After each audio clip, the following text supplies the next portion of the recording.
This morning with a presentation from our director, Jason Sumners. Morning, commissioners. Morning, staff in attendance. Great to see everybody. All right, as we always do, start off by bragging on the great work our team does. Fisheries biologists in Southeast region collaborated with 6 Army Corps of Engineers staff and angler volunteers and multiple regional resource management staff for 4 days to haul and sink 278 trees in Lake Wapapello to improve fish habitat. I might add that these habitat barges have been serving us well across much of Southeast and the Ozarks and providing critical habitat in many of our reservoirs. Austin Carter and Amy Coy presented twice on pollinators and pollinator habitat to 29 Windsor junior and senior high school students this past spring in Kansas City. The school reached out to MDC and would like now to do a half-acre pollinator plot as well as Christmas tree farm, treat invasive species such as Serratia lespedeza, redo their pond, and develop an outdoor classroom. So just an example of small, meaningful engagements by staff resulting in meaningful change at the high school.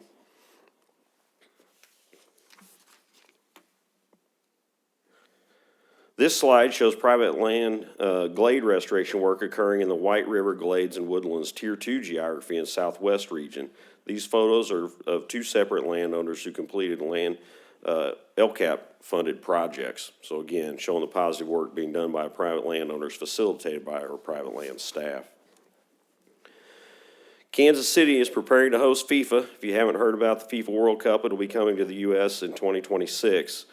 So in June, by planting thousands of native Missouri plants provided by MDC at the Truman Sports Complex, nearly 100 volunteers help install 5,600 plants and wildflowers across 8,700 square feet.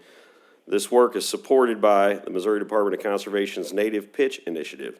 This project aims to beautify the city and showcase Missouri's natural heritage to international visitors with an interpretive signage explaining the effort. Local experts and nonprofits, including Sir Landscape Architecture and Deep Roots Kansas City, contributed to design and educational support. These resilient native plants will bloom in spring, benefiting the environment and inspiring residents to embrace sustainable landscaping. So doing what we can to represent the state quite effectively to a bunch of new visitors. MDC is once again running a R3 marketing campaign to raise awareness among 18 to 34-year-olds about the benefits of hunting. This awareness campaign, called Hunt for the Good, is part of a multi-state conservation grant and was developed by the National Wild Turkey Federation and the Council to Advance Hunting and Shooting Sports. The campaign that concluded at the end of November featured ads with themes like Hunt for the Hungry, Hunt for the Clarity, and Hunt for the Bond, all aimed at raising awareness of the benefits of an active outdoor lifestyle. The campaign developed ads on several different platforms, including Facebook, Snapchat, and Spotify. By the end of October, the campaign had generated more than 5 million impressions, reaching 1.3 million 18 to 34-year-olds. Overall, the campaign's key performance indicators demonstrate wide reach, efficient delivery, and high-quality engagement, a win for our initiative to reach Missouri's young adults about the benefits of hunting and the outdoors, and to showcase deer meat as a quality protein for families who are in need. It's a really cool campaign.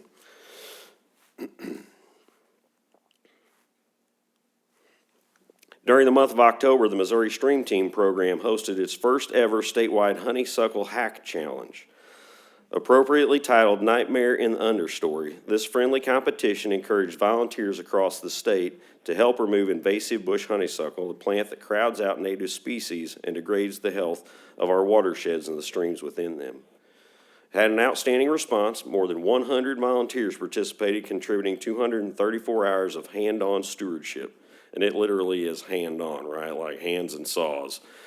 Together, they cleared 2.8 acres of this invasive shrub, and an incredible accomplishment for the first year of this event.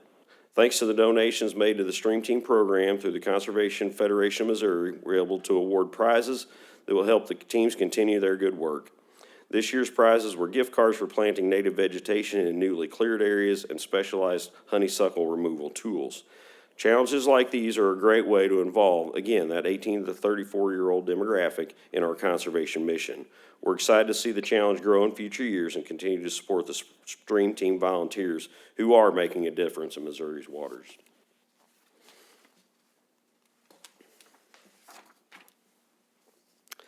The 2025 deer season began on September 15th with the start of the archery season. Currently, archers have checked more than 55,000 deer.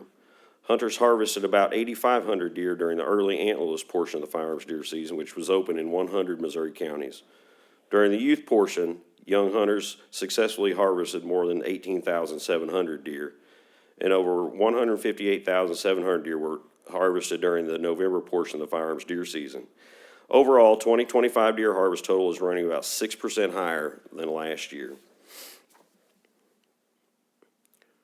Overall, permit sales were down, which was to be expected as we've seen this trend happening over the last couple of years, and why the department continues to focus our recruitment efforts on new hunters. Fortunately, we're not seeing as significant a decline as many other states are. Our hunting and marketing specialist indicates that most of the churn is occurring in the 24 to 35-year-old and 45 to 55-year-old, and not older hunters as originally expected. Quick update on the team's efforts to chronic wasting disease sampling. To date, we've collected just short of 22,000 samples. 19,000 of those have come back with CWD not detected, and we still have about 2,800 sample results pending. And to date, we've detected 32 positives. I'll note that this number of CWD samples for 2025 is down slightly from 2024. This is largely driven by the fact that last year we conducted mandatory sampling in 43 counties. This year, mandatory sampling was conducted in 35 counties. So that attributes to a pretty significant portion of the decrease in sampling that has occurred. In addition to providing support to the 1,400 Missouri schools using our Discover Nature Schools curriculum and helping connect people with nature at our shooting ranges and nature centers, our MDC education staff have been busy advancing R3 efforts. Several youth and first-time hunters were able to harvest game during the 32 mentored hunts and hunting-related programs this fall. The department recently received a thank you note from a student who participated in the Discover Nature fishing program, sharing something many of us have experienced. Quote, "Yesterday at our field trip, I had a blast. Everyone had a great time and caught a bunch of fish. But one thing I will always remember is the one I almost caught." Right? It's always the one that got away. It's not the one that we've caught many times or the deer we harvested. It's the one we almost did, right? So already well on their way to being a fisherman. It takes a lot of people to make these opportunities successful. Especially appreciative and thankful of our MDC volunteers who help with the prep work before the hunt, provide meals, serve as mentors, and assist as cleanup. And as a quick side note, I'll be going out to Jamestown later today to greet another mentored hunt being hosted by one of our great conservation partners, the National Deer Association. And in fact, a number of the mentees participating in that hunt are MDC staff who have not yet had the opportunity to hunt. So again, great opportunities to get folks out and experience the outdoors. Speaking of hunters, in a better effort to serve hunters during the opening weekend of our firearms deer season, our permits team implements a call center. A huge shout out goes to the 23 team members from across various branches who volunteered to assist with the call center Friday through Sunday on opening weekend. The call center handled over 1,700 calls and responded to over 570 emails, including ensuring updates were provided over the weekend to administration. So it's a cool event. Folks always willing and happy to help hunters, especially during that really busy weekend. We've had a number of excellent legislative field trips this last year. The picture on the farthest left, we'll go left to right, is Representative Scott Miller, Tim Taylor, and Bruce Sassman at Roaring River for the trout opener. Governor Kehoe fired the starter's pistol to open the season, and the Missouri Legislative Sportsman's Caucus hosted a reception that evening before the opening day. Senator Joe Nicola throws a dart using an atlatl during his visit to James A. Reed Wildlife Area during the 2025 KC Discover Nature Field Days in June. If you haven't done that, it's a great way to feel really awkward, and also realize why Native Americans quickly adopted the bow. And the third picture there from the right, Senator Curtis Gregory displays catfish collected during a sampling event on the Missouri River near Waverly. And then finally, Representative Wendy Houseman had a great time collecting and recording brown trout measurements in the Current River just south of Montauk Fish Hatchery, which I believe Commissioner Wagner was on that trip as well. While it wasn't a field trip, strictly speaking, the Missouri Legislative Sportsman's Caucus hosted a fish fry at the Commission headquarters on April 2nd to celebrate Conservation Day at the Capitol, event we hope to repeat again this year. And huge shout out to Conservation Federation for organizing the Conservation Day at the Capitol. We had great weather, peak of attendance around 70 folks, including legislators and partner organizations, and they stuck around for a while. It was a really, really great event to, again, continue to build relationships.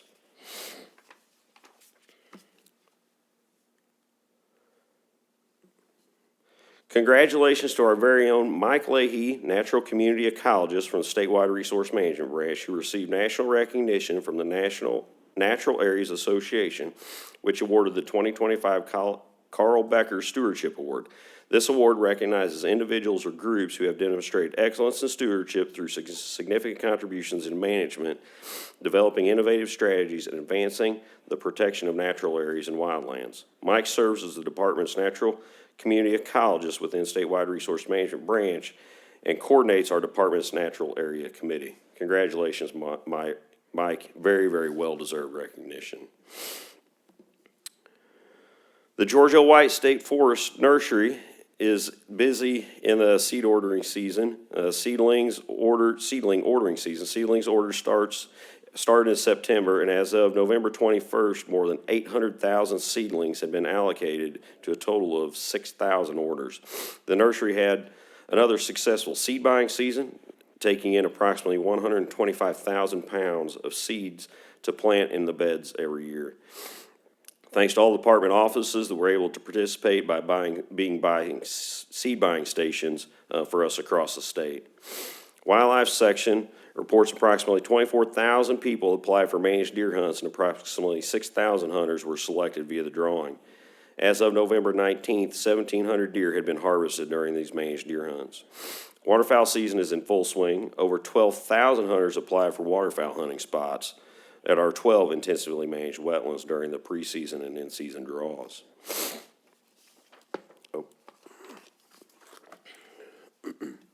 More than 50 staff from across branches contributed both department and partner accomplishments to complete the required Missouri Comprehensive Conservation Strategy 5-year review, and highlights the reports. We've shared this report with you all, Commissioners. Missouri is the only state to integrate its state forest action plan and state wildlife action plan into a single plan and approach, and the report provides a thorough review of the accomplishments, challenges, and future opportunities and priorities related to the goals, strategies, and actions highlighted in the Missouri CCS. This report is currently undergoing final review by our partners, the Fish and Wildlife Service, and hopefully we'll have a response by the end of January. The 2025 Trout Park update. Overall, the 2025 season in our trout parks was a huge success. With diligent planning, communication, teamwork, and working with partners, we were able to overcome the extreme flooding and subsequent mortality was experienced in November of 2024. We were able to increase our stocking rates midway through the season. Total daily trout tag sales for 2025 were down slightly, approximately 4.6% over 2024, but in line with our 5-year average. Daily total trout tags sold in 2025 were in excess of 357,000. The successful winter trout program stocking began on October 31st. Over the next few months, more than 80,000 trout will be stocked in over 80 impoundments across the state to provide close-to-home fishing opportunities in this unique cold water fishery. Absolutely a popular activity during the winter months. It's been another busy fall for our conservation agents, catching poachers and serving the public. Pictured here are a couple of notable examples from Ozark County. After receiving information from concerned citizens about a bear being killed in the closed season, Conservation Agent Corporal Tom Leaker was able to piece together and solve the case. The poachers responsible for killing a bear had shot it with a crossbow over a pile of corn while archery deer hunting. After processing the bear, they even falsely labeled the bags as deer meat to cover their tracks. During the firearms deer season, Captain Gerald Smith and Corporal Leaker took advantage of an opportunity to assist a successful deer hunter while patrolling Bull Shoals Lake by boat. The hunter was struggling with getting his deer into the boat, sought the agents to take over the dragging and loading the deer for him. The hunter was grateful for the assistance and gave the agents a thumbs up for helping him get his deer into his boat. And if anybody's tried to load a deer by themselves, can absolutely appreciate the challenge that guy was going through. So again, just great examples of the good work that our conservation agents do every day. All right, in closing, in 1994, the commission began stocking Merrimack Spring Branch with rainbow trout. In 1948, state trout hatcheries developed a dry, non-meat trout food that produced healthier trout. Prior to that, trout were raised on liver. Can you imagine? And how that might have smelled? Yeah, in August? Yeah. God bless them. In 1965, The Flora of Missouri by Julian Steyermark was published, and construction of Truman Lake Reservoir began, both very monumental activities. And with that, Commissioners, that closes my update. Thank you. Commissioners, any questions for our director? Okay, excellent. Thank you, Jason. Commissioners, at this time, I would call your attention to our consent calendar, and I would entertain a motion. So moved. Do I have a second? Second. Any discussion? All in favor say aye. Aye. Opposed, same sign. Motion carries. Moving on to Regulations Committee and calling forward Deputy Director Laura Conley.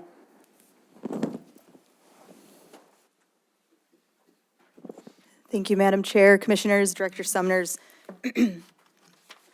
The Regulations Committee met on November 4th and again on November 18th to review recommendations to establish season dates and limits, hunting regulations on conservation areas, and managed hunts for the 2026 hunting seasons, or turkey hunting seasons.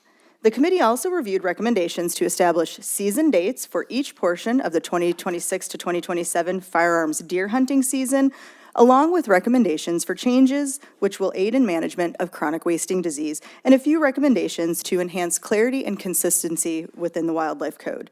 Madam Chair, at this time, I'd like to invite scientist Nicholas Oakley to the podium to present the recommendations related to turkeys. Nick has worked with the department since summer of 2019. He currently serves as the wild turkey and ruffed grouse biologist, where he oversees several ongoing research projects and provides regulation recommendations. Nick holds bachelor's degrees in forestry and fisheries and wildlife biology from the University of Missouri and his master's degree from the University of Wyoming. Prior to joining the department, Nick spent several years in the western United States working on a variety of ecology and conservation projects. Nick, the podium is yours. Welcome, Nick. Happy to be here, Commissioners, Director, Deputies. Let's get going. Let's see here, I like to use the mouse. All right, so yeah, we're gonna give some turkey regulation recommendations this morning. Just a quick agenda of what I hope to cover. We're gonna give an overview of the state of the turkey population using some of our recent metrics, talk a bit about hunter satisfaction, check back in on recent regulation changes that we made and some things that we've learned in the aftermath of those, if you will. And then we'll get into the regulation recommendations after that. So the turkey population, we use harvest as an index of abundance typically. If harvest is going up, the population is probably going up, all things equal. In 2025, we shot 51,000 turkeys, which is the highest number since all the way back in 2006. You can see there's been a pretty big uptick over the last 5 years. So it was about a 50% increase in harvest, but only about a 7% increase in permit sales. So I think it's pretty safe to say that harvest is the population is increasing.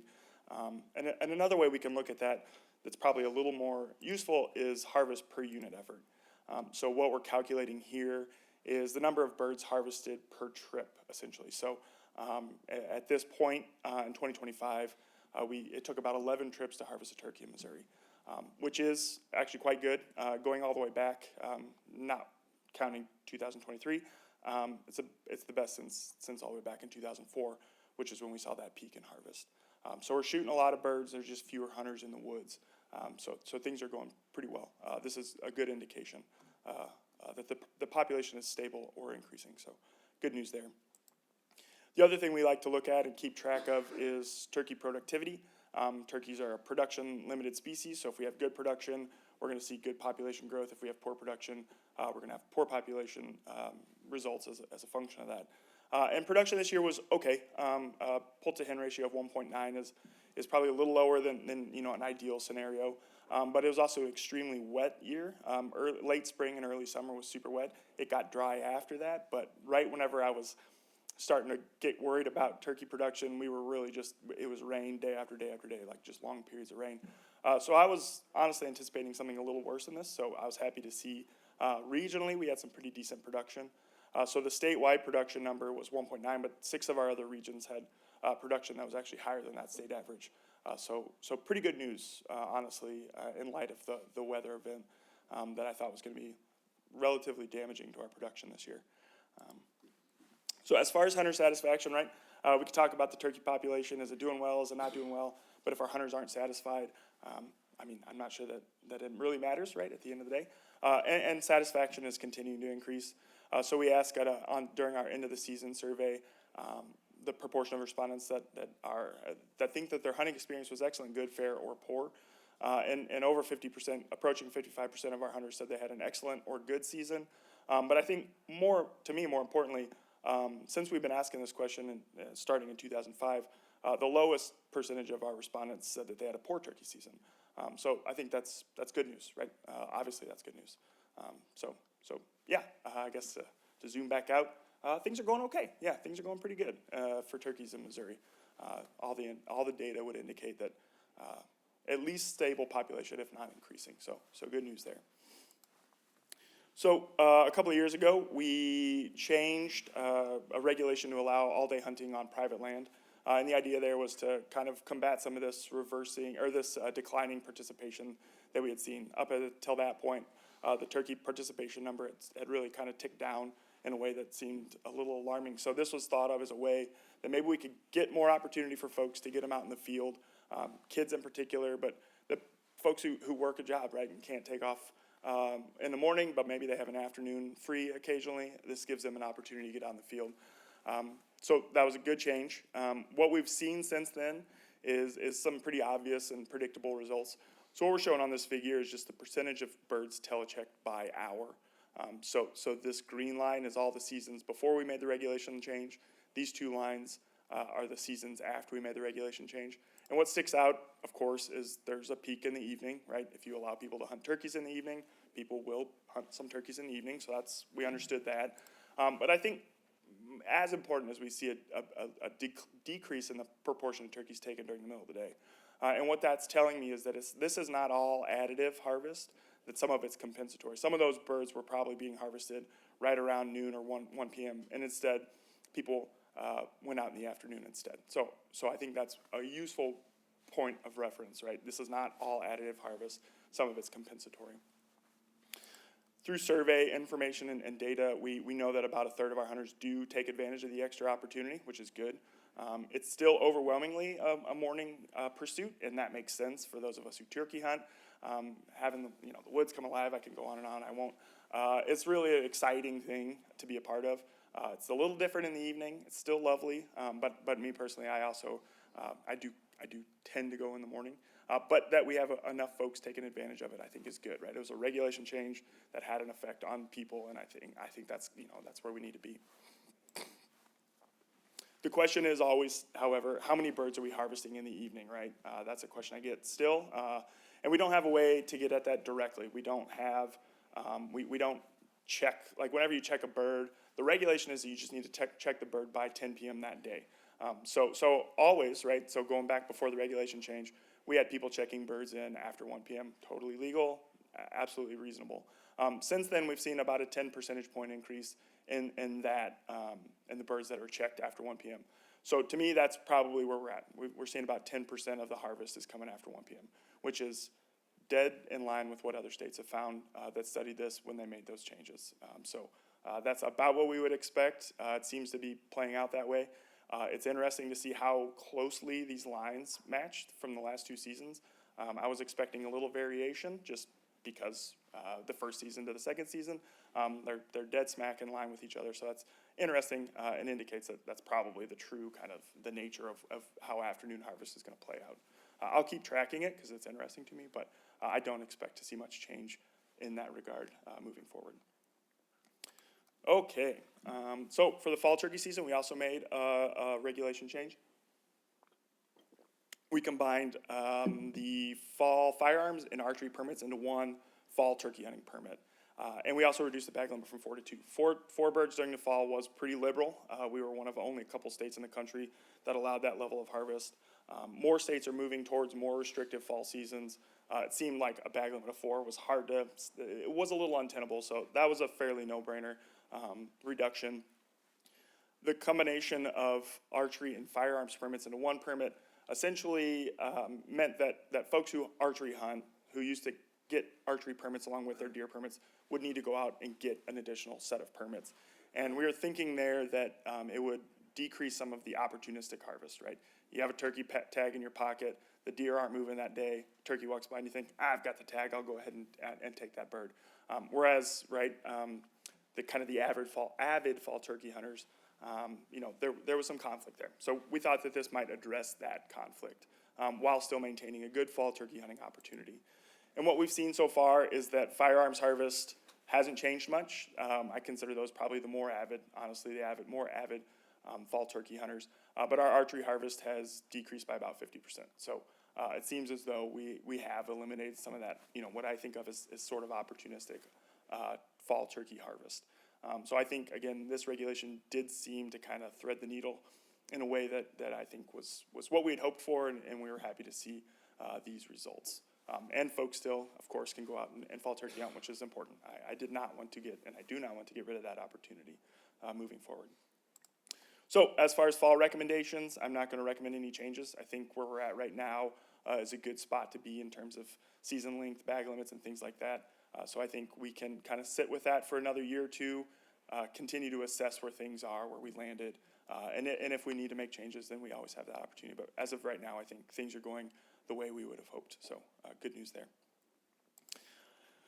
For the spring season, I'm going to recommend that we maintain the season length and timing as the same, right? So we set our spring season on a formula. So the youth season would open on the 11th, the regular season open the 20th and run through May 10th. I do think the all-day hunting has been a positive change, so I would recommend that we continue to allow all-day hunting on private land. But I think there's always an opportunity to think about regulations, right? So we do this every year. I think it's important that we think about things. We haven't made a youth season change since I think it's 2002, so it's been quite a while since we revisited the youth season regulations. And so I just wanted to dig into the data and think about what's going on during the youth season. And so what I'm showing here is that 60% of our youth harvest as a 5-year average occurs during that preseason youth season, that 2-day weekend. About a third of it comes during the regular season only, and only about 6% of our youth hunters, which averages out to about 270 kids, end up harvesting 2 birds. Now that 6% is pretty standard, right? That's about what, only about 6%, 7% of our regular season hunters, our adult hunters, harvest 2 birds, so that's not that far out of line. But the numbers, it's just not a large group of people who are having that extra success. Of those kids who do shoot a bird during the regular season, the majority of that harvest is coming during the first week. And that makes sense. The first week of turkey season, the birds are less wary of hunters. There's more birds, frankly, there's more birds on the landscape, right?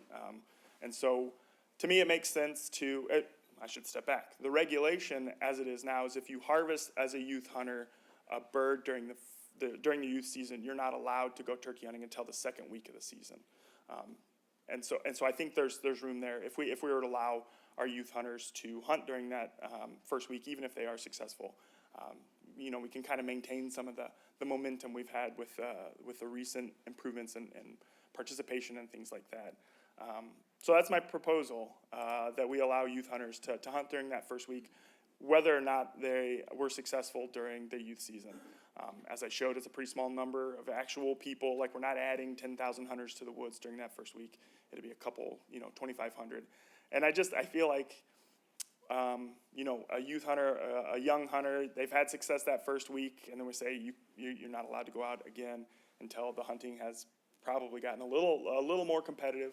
I don't know. I think it makes sense to me to continue to reinforce that positive experience, essentially. So that was kind of my thinking behind that regulation proposal. As far as the spring bag limits,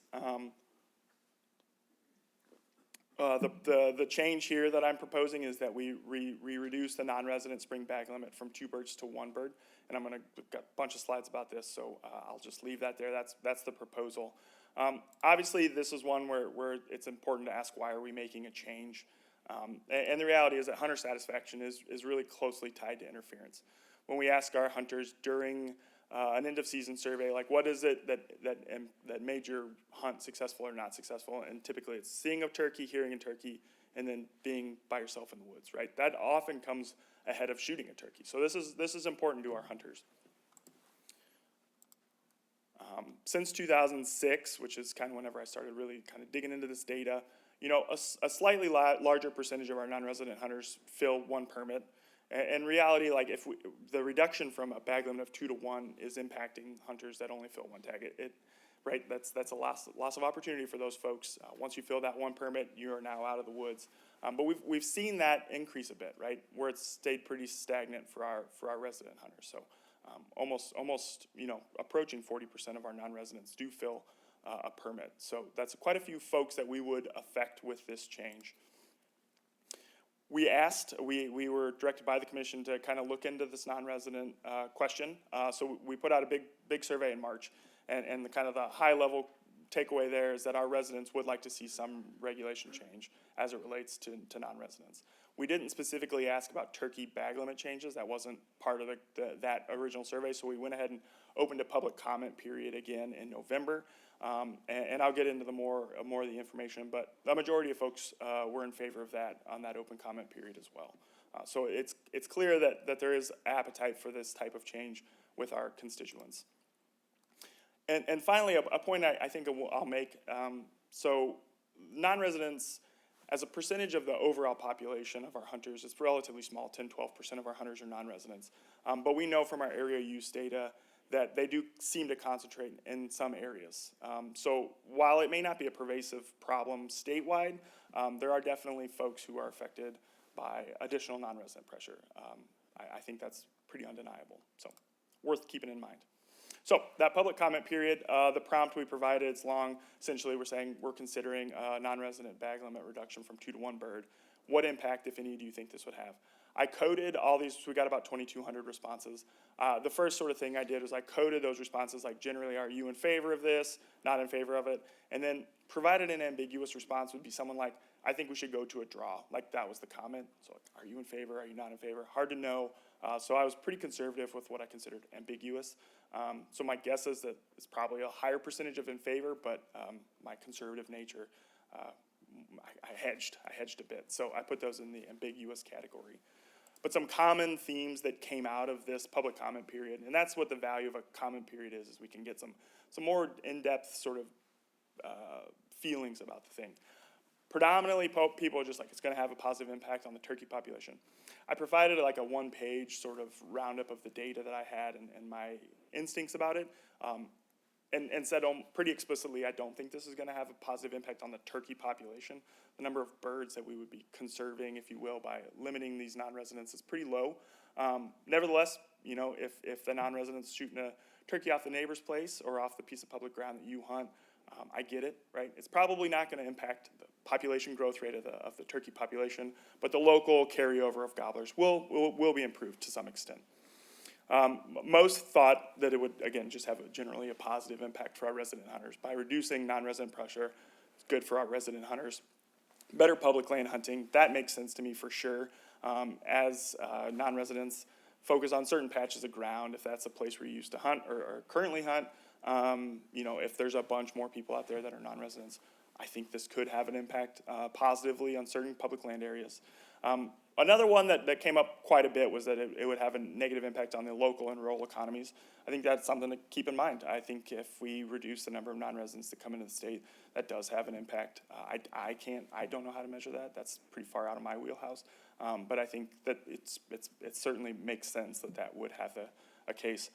And I included this one because I think it speaks more to, I guess, the thought process that a lot of folks have. We are seeing more states regulate non-residents. Missouri's been pretty liberal, and I think there's good reasons for it.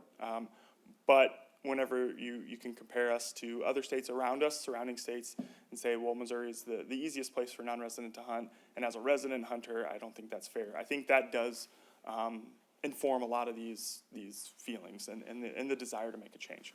So that did come up, and that was worth including certainly.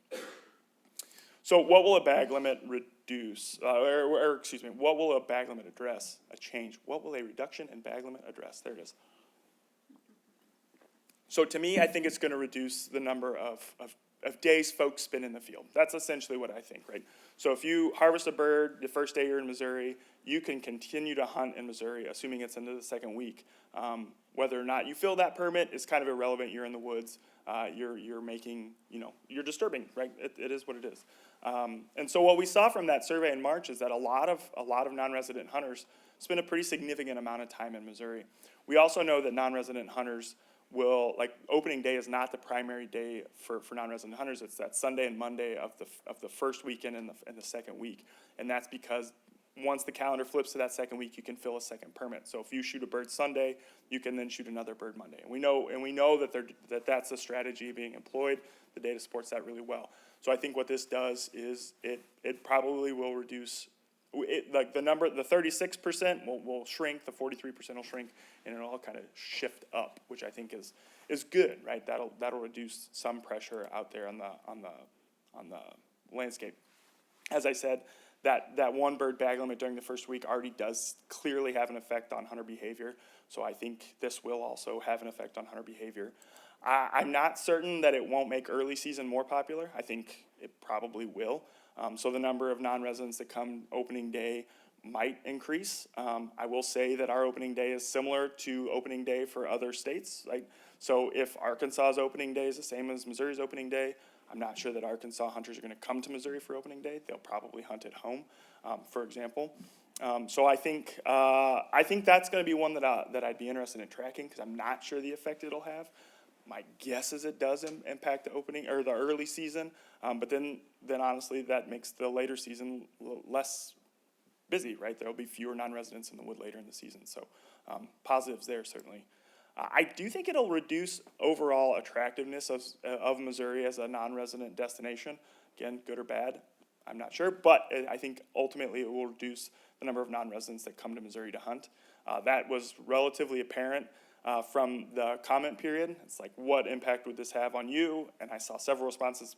The impact is I will not come to Missouri to hunt anymore. And so I think that is certainly a likely outcome. And I do think it'll make leases less attractive.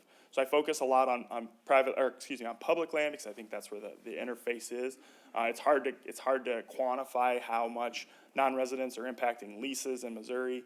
But if you're going to put in money on a lease in Missouri and you can only shoot one bird, I think that becomes less attractive to you to do that. I'm not sure how many people do turkey-only leases. My guess is they lease for a whole year. But again, I think it's something we can kind of monitor.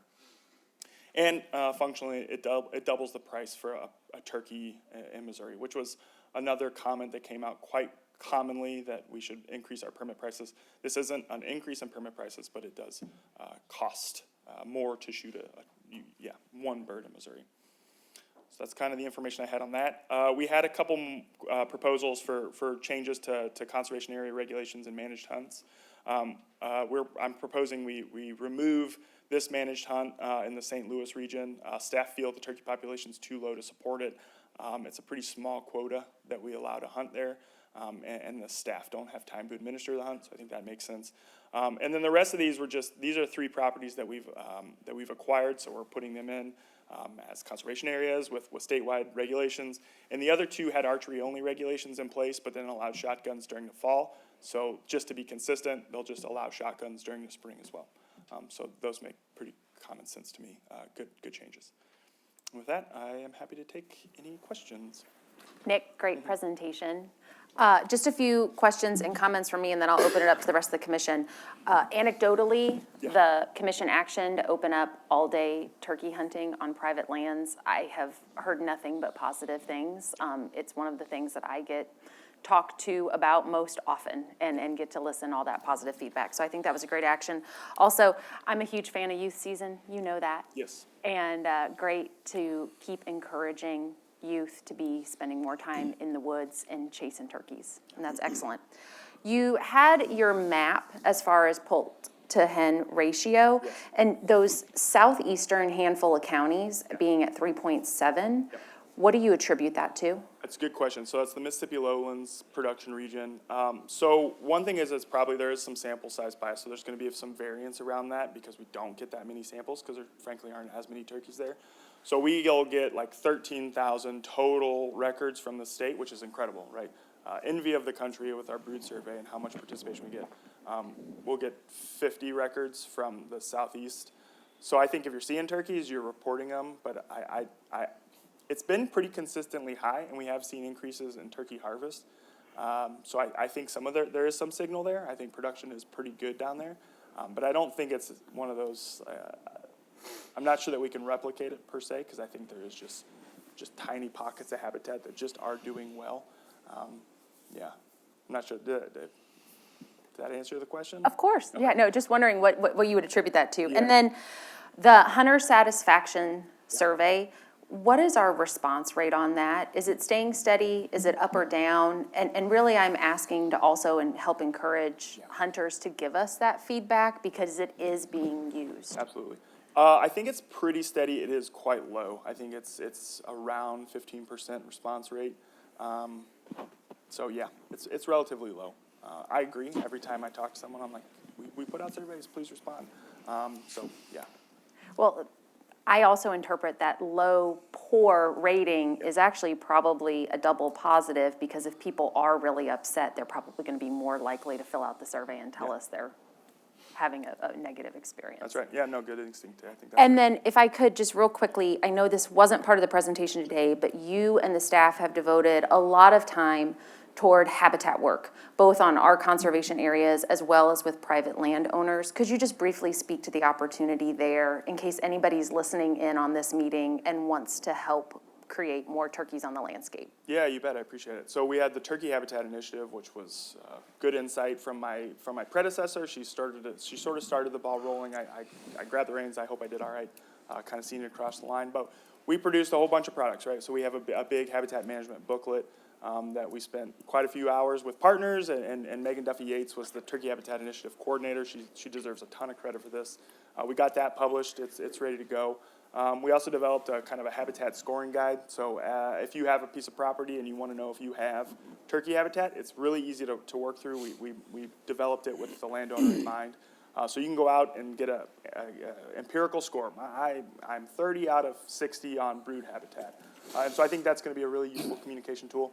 And then also with partners, we developed a habitat kind of workshop and then a workshop video where it's like kind of, I think of it as a workshop in video form, which I think, is really useful to get folks to see what good turkey habitat is. I know I talk to a lot of folks who think they have good turkey habitat, and you go out there and you're like, this is not good turkey habitat.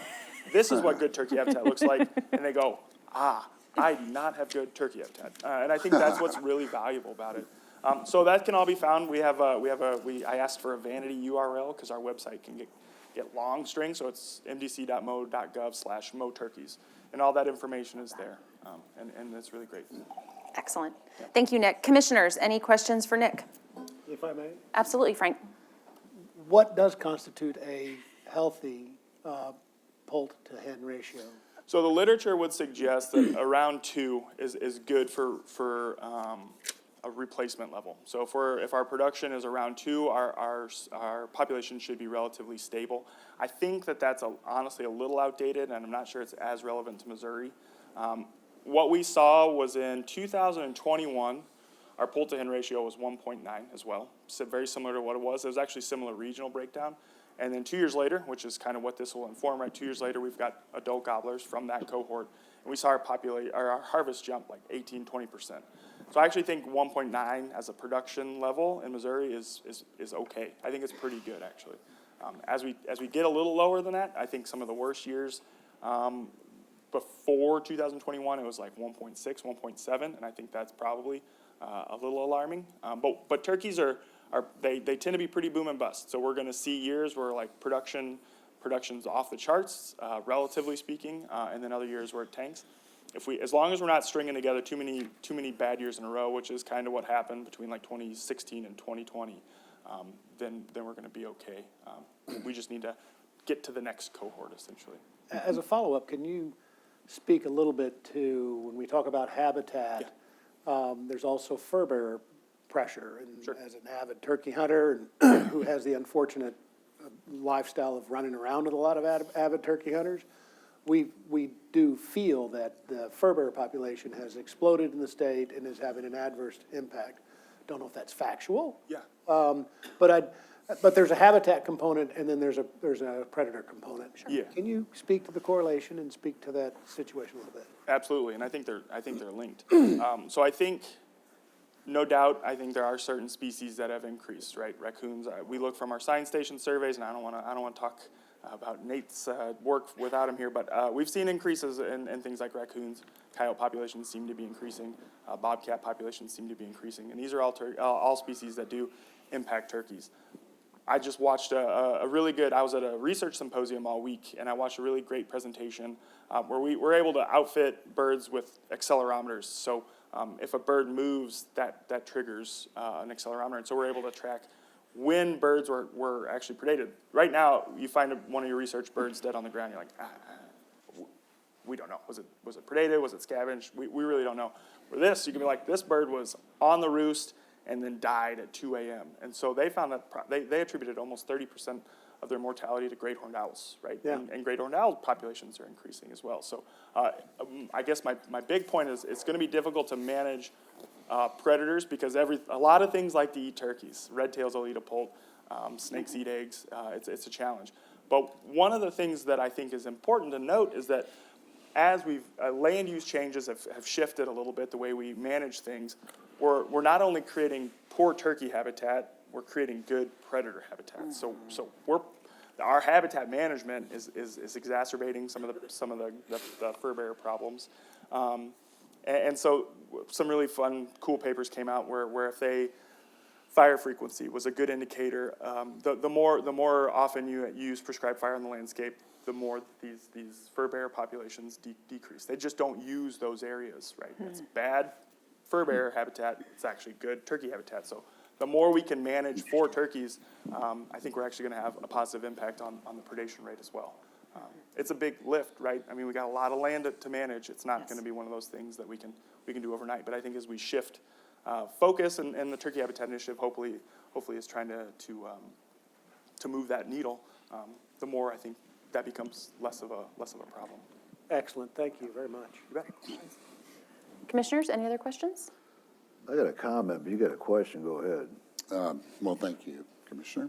I have a comment and a question or two. Nick, the comment. First of all, I always appreciate and enjoy your presentations, and I learned so much, and you opened up my eyes. You mentioned the symposium. I was aware that happened in Kansas City, put on by the National Wild Turkey Federation, and it was a science-based for all you turkey scientists and geeks and so on. And I wondered what other best practices might have been talked about from other states, and in particular, I don't know if the topic of non-residents was discussed or not, but maybe as to pressure, and I appreciate the department and you all taking a good look at that, following the survey, following it being raised here. The decision, proposed decision, is to limit the bag limit to 1 turkey per non-resident.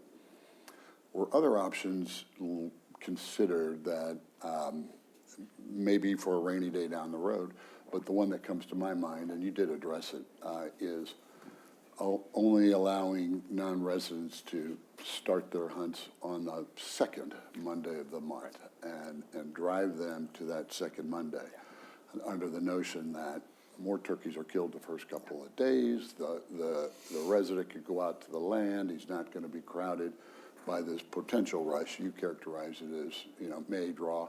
With Arkansas, if they have a date that opens on our date, then that wouldn't be as much of an issue, but I don't know if we could, that'd be interesting to me. Yeah. What does Louisiana do where people come from, which is interesting, Iowa, surrounding states. So I think we embrace the recommendation, but keep an eye toward what does that do? Because we don't want to create, I don't think we want to create the byproduct of, there's a rush of non-residents to the public lands, and that squeezes out the primo hunting opportunity for residents of Missouri. So maybe a reaction, but I'm thrilled at the hunter satisfaction numbers that have gone up, and overall the approach and your comments about habitat versus predators, scavengers. Yeah, that's just an issue that's going to have to be dealt with, or not dealt with. But horned owls, recently somebody suggested to me that it's the turkey who are eating the quail eggs and creating issues. Yeah. So it's that cartoon we all saw in kindergarten where the little fish is being eaten by the bigger fish and so on. But anyhow, thank you for what you're doing. Final question, if you could find any other questions in there. You suggested that the additional permit for archers is necessary to eliminate the opportunistic hunting that a deer hunter might do as he sits on his stand. And I can see that, but I also wondered myself, is that a bad thing, opportunistic? You're out there deer hunting and woods have come alive, and Yeah. I can't tell you how many times I see a group of turkey this fall walk by me. I thought, if only. And in the springtime, and vice versa, when I'm turkey hunting, I see deer. So anyhow. Yeah, I don't think it's inherently bad, as you point out, right, as opportunity for our constituents. I think the issue with the fall season is that a not inconsequential number of folks want to see the fall season eliminated. And so this, for me, was a way of addressing some of the concerns that our folks have with the fall season, without eliminating the fall season or really reducing the opportunity. So that was the thought process there. Yeah, now, I applaud, I'm glad we've got the additional permit coming in for several reasons, so Yeah. not criticizing, just Yeah. wondering. And as far as eliminating or reducing, keeping non-residents out for the first week, we definitely thought about that. So to me, one of the things I wanted to really be wary of changing too quickly is something that would impact what I termed tradition hunts, right? So, I'm from Missouri. I lived my whole life in Missouri. I moved away, so I am a non-resident, but I hunt with my family opening day or opening week. If we make too many of those changes too quickly, I don't know. It gave me some pause that we would be having negative impacts on people who probably are hunting private land, probably aren't having a big impact on the non-resident kind of pressure considerations. So yes, I think there is certainly room. This is a intermediate step potentially. Maybe it works great, and then we can call it good. But it's something to keep an eye on, and obviously we revisit these annually. So there is room to make additional changes. But that was the thought as far as eliminating that first week. Yeah, no, I really appreciate you looking out for the former resident who wants to come home. I mean, that is a real thing, and in all you've done. I had another question, but I think I'll just hold it. I can talk later. So Okay. Ed? Oh, I was just going to say that was an excellent presentation, and you are an example of why we have the best conservation department in the country. You made a comment about the data regarding these turkeys that is the envy of the country, and I was talking to some people last night at a meeting associated with this group, and I mean, we really are pulling the wagon for a lot of other states, and they're relying upon the quality work like people like you are doing. So we are really lucky to have you. Well, I appreciate that. Yeah, Well done. thank you. Go ahead, Excuse me, Ed. Madam Go ahead. How was that symposium? Any good free flow of ideas, any enlightenment for the group? Yeah, so the kind of the theme, and I hope to plan it a bit, was like, we've seen just a huge influx of turkey research in the last 5 or 7 years. And so like one of the hopes was that we would have some, let's look forward a little bit. Where do we need to be looking? So we had a lot of really good presentations on like, how are we using better technology to do better work? I thought that was really great. We did have some interesting conversations about hunting pressure. We're able to track birds now in a way that 10 years ago we couldn't to the scale. One of the presenters said, like, right now I can tell you if the turkey is standing right here or right there, right? Whereas 5 years ago, maybe in this room, maybe in this block. So we're able to use new data and new technology to really, we can ask questions that didn't even make sense just 10 years ago. So that's the sort of thing that really gets me pretty fired up. Yeah, it was a great symposium. I think it went really well. I was very happy with how it came out. Okay, so you're putting accelerometers on turkey. How fast can they go? So I help with the governor's youth hunt, and so I like to pull out little stats because I have to I get to interact with the children. A turkey they've clocked a turkey flying 55 miles an hour, if you can believe that. Wow. That's pretty remarkable. Yeah. 20-pound bird that flies 55 miles an hour. Wow. That's awesome. All right, Commission, any other questions for Nick? Thank you so much, Nick. Appreciate it. Thank you. Thank you, Nick. Thanks for your time. I guess that's why you shoot them on the ground. Of course, it's a lot bigger than a duck. It was a lot bad though.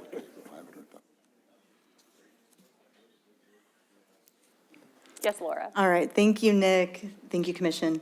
So Commissioners, please note that if approved, the recommendations for the spring 2026 turkey season dates and limits is not required to go through the proposal and public comment process and will be filed immediately as an order of rulemaking with an anticipated effective date of December 31st, 2025. So in essence, it would be in effect for the spring 2026 turkey season.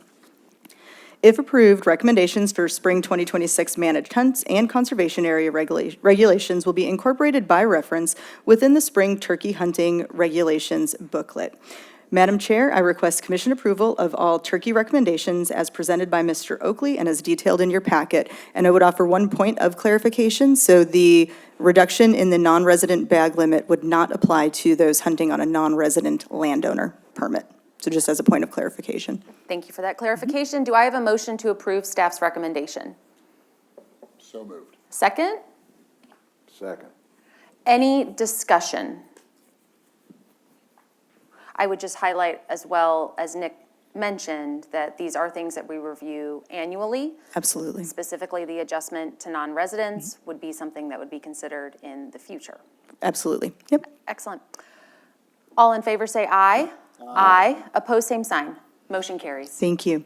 Commissioners, next I'd like to invite Servid Program Supervisor Jason Isabel to the podium to present the recommendations for the 2026-27 firearms deer season dates and other deer-related recommendations. And Jason is no stranger to the commission at this point. Good morning, Jason. Morning, Madam Chair, members of the commission. It's a pleasure to be here this morning. I'll start out my presentation with some thank yous. Certainly want to thank my staff, Erin Hildreth and Ashley Day, for their assistance putting together the recommendations. Also members of our Whitetail Deer Working Group, CWD Strategic Initiative Team, and all the rest of the staff throughout the agency that help in one way or another with management of our state's deer population. So the three things I'm going to cover during my presentation this morning are a brief update on our public engagement strategy from this past fall, talk about CWD surveillance and management, and then get into the recommendations for the 2026 deer season. As you're aware, Commissioners, usually this time of year we're coming to you only with deer season dates for the following year to allow hunters time to put those on the calendars for planning purposes. This year, with some of the proposals being proposed amendments that take a little bit longer to work through the regulatory process, we're coming with a larger packet than normal this time of year. But we would come back to Commissioners in May with specific recommendations like antlerless permits, conservation area management, managed hunt regulations. So a little bit different this year with some more of our recommendations coming at this time of year. So a big thank you to the staff that helped us put on a pretty large public engagement effort this fall. It was a three-pronged approach. We had 10 open houses throughout the state in September and into October. Had about 150 attendees at those meetings, offered us a really great opportunity to have some really good in-depth one-on-one conversations with folks and answer a lot of questions that they had about deer management. We also sent a survey to a random sample of about 50,000 deer hunters, asked them a wide variety of questions, everything from seasons and regulations, deer populations, chronic wasting disease, our communication efforts about deer management. We also had an open comment period in conjunction with the other two efforts, received about 600 comments and offered folks the same opportunity to comment on the same topics: deer population, deer management, seasons and regulations, communication, and chronic wasting disease. So big effort. Again, another big thank you to staff that helped to put this on, and I think we learned a lot of information that'll be useful in the future as we think about deer management and how we communicate about deer management to our stakeholders. Just wanted to cover a few of the kind of the high-level themes from some of the feedback that we heard from the folks that either attended the open houses or responded to the survey or open comment period. So it was good to see that most of our hunters were satisfied with our deer management program.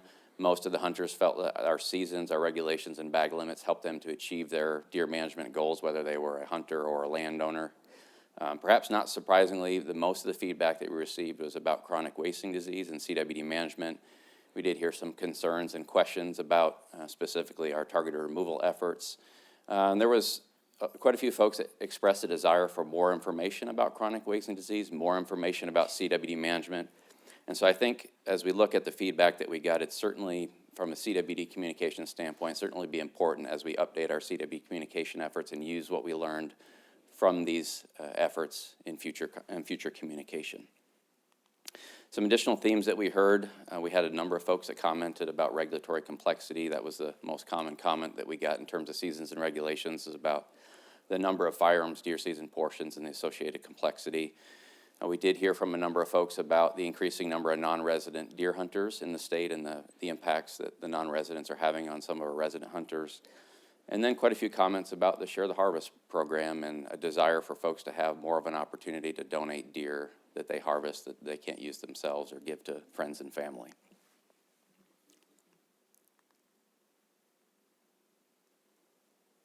So shifting gears a little bit, just to talk briefly about CWD management in Missouri. We've been managing the disease for over a decade now, and it's certainly been a partnership that has involved a lot of people, from the staff within the agency, local landowners, hunters, and other conservation partners, and specifically in terms of localized management.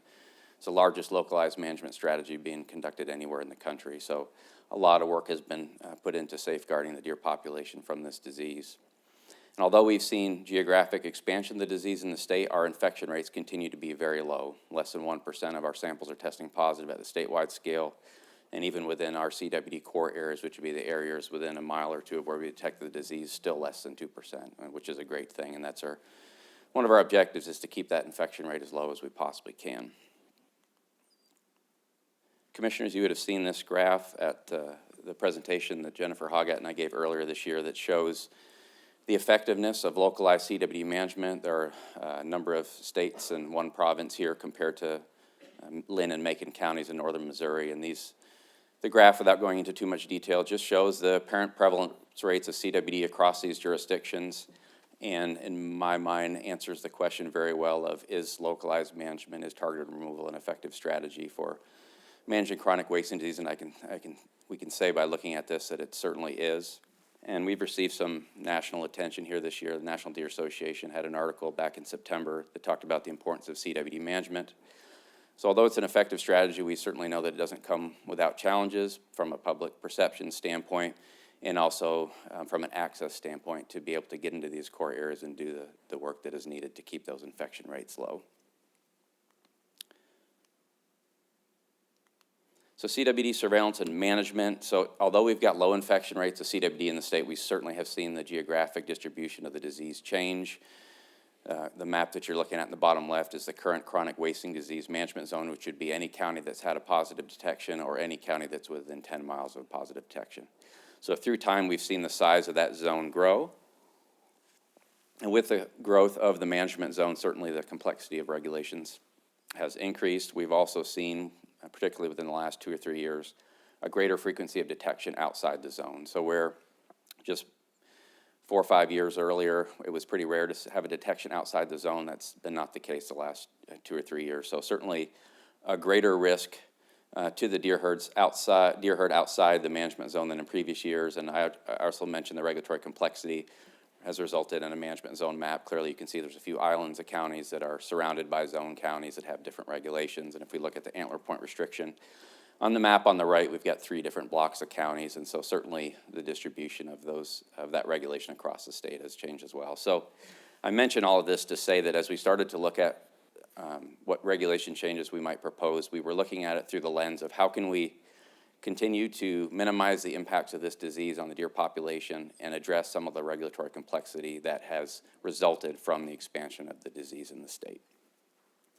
So the first recommendation is for proposed dates of the 2026 firearms deer season. So we have an early antlerless portion from the 9th through the 11th of October, followed by our early youth portion, 24th and 25th of October, followed by our most popular portion of firearms deer season, November portion, the 14th to 24th of November, the late youth portion, the 27th through 29th of November, our late antlerless from December 5th through the 13th, and lastly, the alternative methods portion, December 26th through January 5th of 2027. You might notice, Commissioners, the CWD portion of firearms deer season is not including in this list, and that is because we are proposing to remove that portion of firearms deer season, and I'll cover that in a slide later in the presentation. I'll also mention that the early youth portion dates that you see here, 24, 25 October, are a week earlier than based on our typical formula, because the typical formula would have put that over Halloween. And so our proposal is to shift that a week earlier to avoid that conflict, and I've also got a slide that'll cover that later as well. Next recommendation is to rescind the designation of a CWD management zone. So I've already mentioned that the management zone has increased in size through time, and what was originally designed as a relatively small geographic area that had its own unique set of regulations has now become larger and encompasses the majority of counties in the state. I already mentioned the increasing frequency of the disease detections outside the management zone. So if we were to rescind the management zone, it would simplify the structure of our regulations. It would also allow greater flexibility with mandatory sampling, and I'll get into that in my next slide. We would recommend that we retain the feed and mineral prohibition in positive counties and those within 10 miles of a positive detection, but the designation of the management zone we would recommend be removed. So one of the things that it would do if we got rid of the designation of a management zone, it would allow us to conduct mandatory sampling in any designated county throughout the state. So right now, per the Wildlife Code, mandatory sampling could only be conducted in management zone counties. So if we remove the management zone designation, it would open that up to be conducted in any designated county of the 114 that we have in the state. And so mandatory sampling is certainly a really important part of our surveillance approach. It's one part of a much bigger strategy. It's something that we've been doing for a decade now. It helps us to really understand the distribution of the disease and the spread of the disease in the counties where it's conducted, because we get a lot of samples in a very short 2-day window. And so being able to conduct it only within the management zone, it still encompasses most of the counties of the state, but I would argue that there would be benefits of doing mandatory sampling in the counties outside the zone that have not had it previously. We're still getting samples from those counties. It's not as if surveillance isn't conducted there, because we work with cooperators like taxidermists, meat processors, we have voluntary sampling, but we don't get the pulse of samples that we do, the higher numbers that we can for mandatory sampling. So it'd be beneficial to be able to conduct that outside what was formerly the zone.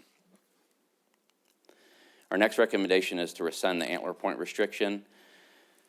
Currently, the APR exists in 16 counties and portions of 2 other counties. And so you can see the distribution of the APR has changed a lot through time. Going back to 2008 on the slide on the left, or the image on the left compared to the one on the right in 2025. This regulation was first put in place, piloted back in 2004 as a way of responding to hunters' desire for an older age structure of the buck segment of the population, and also to shift pressure from bucks to antlerless deer, recognizing that we didn't have uniform support across the state for it, and that's why it's never implemented in the counties in white on the left, most of southern Missouri. But we've always recommended that the APR be removed when counties enter the management zone, because the very same deer that the APR protects, those young bucks, are the ones that are going to disperse from where they were born. If they happen to have the disease, can spread it long distances to other areas. So even though it's a popular regulation for hunters, we've recognized that having that regulation in place within the management zone just really conflicted with our overall goal of having a healthy deer herd. And so that's why slowly through time, the number of counties that have had the APR has slowly dwindled down to the 18 that we currently have. And so our recommendation to remove it in those 18 counties, we believe, is a proactive step to help slow the spread of the disease, simplify regulations, and also recognizing that with it being a popular regulation for hunters, it'd be very important for us to communicate effectively about why this change was recommended, given our the long-term goal of maintaining a healthy deer herd in the state. Our next recommendation is to add the non-resident landowner's archer's permit as one of the acceptable prerequisites for non-residents to obtain a non-resident archery antlerless permit. The non-resident landowner permit was reestablished in 2020, and this was a omission, an unintended omission where this prerequisite was not included in the list. So adding this would just make the prerequisite recommendation for non-resident archery antlerless permits the same as for non-resident firearms antlerless permits. Our next recommendation would be to clarify that hunters aged 6 to 15 years of age on opening day of the early youth portion deer season can participate in both the early and late portions. This recommendation is just to ensure consistency between the Wildlife Code and what we have in the Fall Deer and Turkey Booklet. In the Wildlife Code currently, it states that hunters have to be 6 to 15 years of age to participate in the youth portions, where the Fall Deer Turkey Booklet says as long as you're 6 to 15 on the first day of the early youth portion, you're good to go for the rest of the youth portions. And so with this change, it would just ensure that those youth hunters, as long as they meet that requirement of being 6 to 15 on that first Saturday of the early youth portion, they can participate all the way through that portion and all the way through the late youth portion. Our next recommendation is to eliminate the CWD portion of firearms deer season. So the counties that you see in orange are open during this portion during 2025. This was a 5-day deer season portion right on the tail end of the November portion, open in management zone counties. It was started a couple years ago. Certainly, as I've mentioned many times now, with the expansion of the disease, it's resulted in more complexity with deer hunting regulations, and we've realized through time that it's not resulted in really an appreciable increase in overall harvest. About 6% of the harvest in management zone counties ends up coming from the CWD portion, and we can probably realize that not all of that is additive. So if you look at it, probably less than 5% of the harvest in that portion would be considered additive, and probably far less than 5%. So I think what we see is some shifting of harvest from various portions. You give more opportunity, it gives folks more time, and doesn't necessarily add to harvest appreciably, but to some degree can shift it. And in terms of the hunter input we've received, one of the most common feedback that we got on the open comment period related to seasons and regulations was that we had too many portions of firearms deer season, and folks felt like things were getting a little too complicated. We've also seen the name of the portion generate some confusion for hunters just in terms of sampling requirements, or wondering if we need a separate permit to participate in that portion, which they did not. Also, we've seen some comments just about the misconception of that portion, and the misconception that our goal is large-scale deer reduction throughout the state. And so we feel if we can remove that portion of deer season, we can simplify the structure of deer season without having an appreciable decrease in overall deer harvest. I alluded to this recommendation in a previous slide, but would be to move the early youth portion of firearms deer season a week earlier when it conflicts with Halloween, as it would next year. And so as a reminder, that portion is typically set by formula. It occurs 2 weekends before the November portion. It's open to young hunters aged 6 to 15.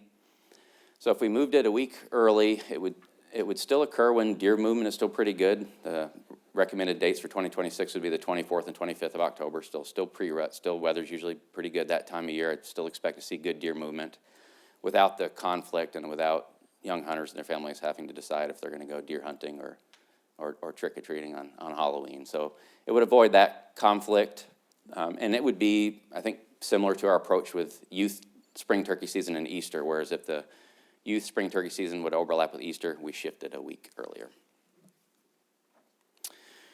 All right, and the last recommendation that I have is to increase the minimum acreage requirement for CW management permits from 5 to 20 acres. And so currently any landowner that's got at least 5 acres in a CWD core area, again, which would be areas within a couple miles of a positive detection, are eligible to receive 5 no-cost CWD management permits for use on their property during deer season. When we developed the CWD management permits, that 5-acre requirement was the same at that time for no-cost landowner deer and turkey permits, so it made sense to align those two.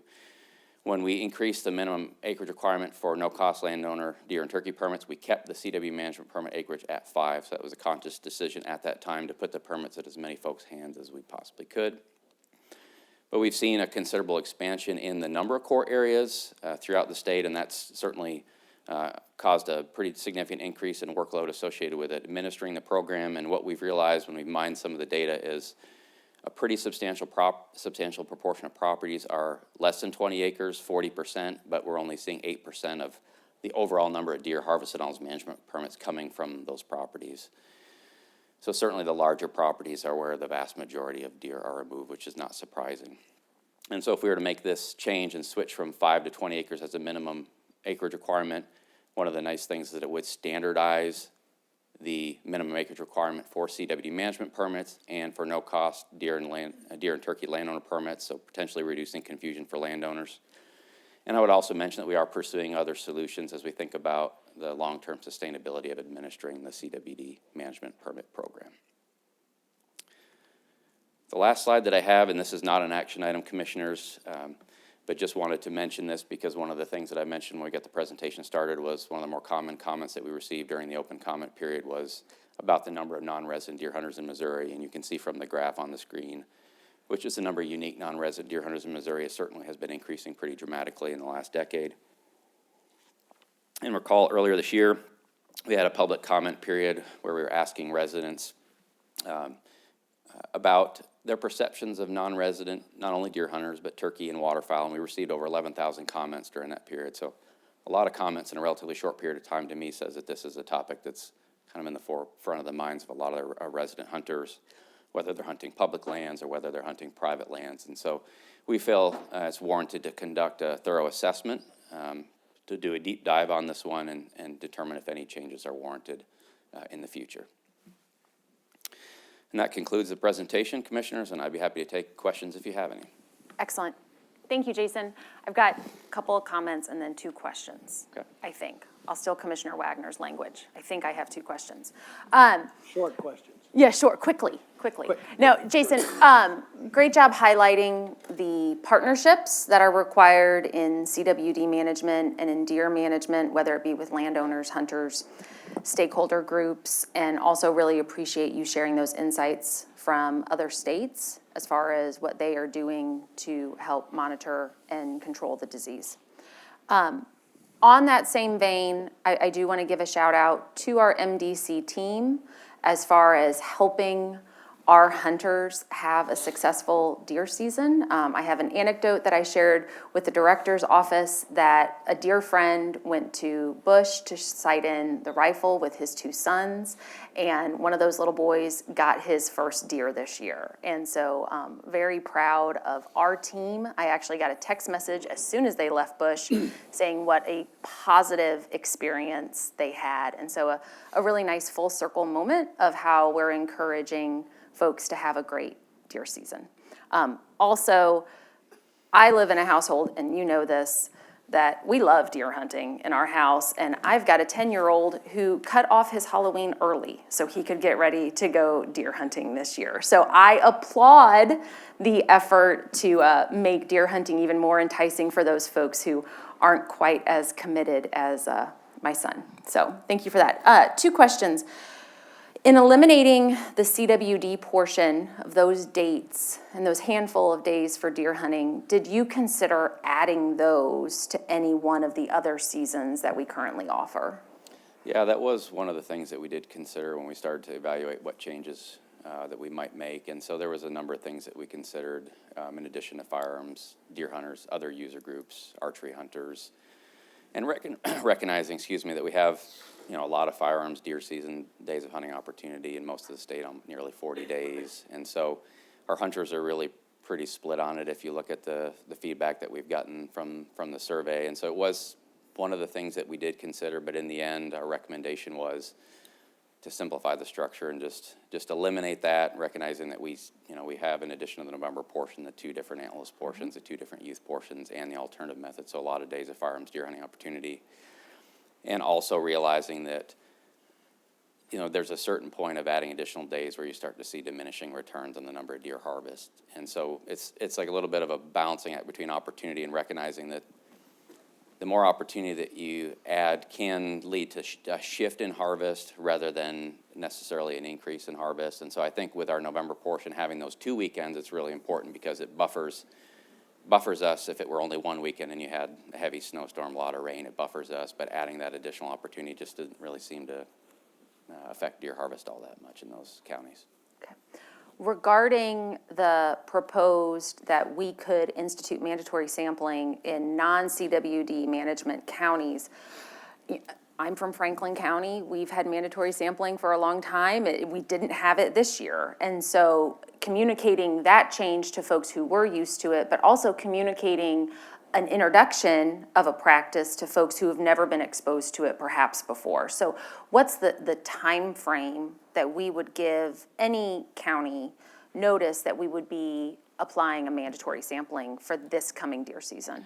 Yeah, so that would be printed in the fall deer and turkey booklet, which would hit the stands on the 1st of July, so way out ahead of the season. And I think, you know, if we look back at the kind of the history of mandatory sampling, it started when we had a smaller zone. We could do mandatory sampling throughout the zone. So it was clear cut, here's a zone, here's where mandatory sampling is. But over the last several years, we've already had to adapt to the fact that our resources are limited and the zone was getting bigger. And so we would have to shift. So we had some counties that had mandatory sampling and maybe they would drop out and a new one would come in. So I think, you know, with the management zone that we had now, I think our hunters are used to, you know, understanding that a county may come into mandatory sampling or it may come out of mandatory sampling. So I think it's helped to grease the skids, like the fact that hunters have seen that kind of evolution of which counties that we do mandatory sampling through time already. Now this year, as you mentioned, this year was a pretty big one because counties like Franklin and St. John Jefferson, Macon, Lynn, where we had done it for a number of years,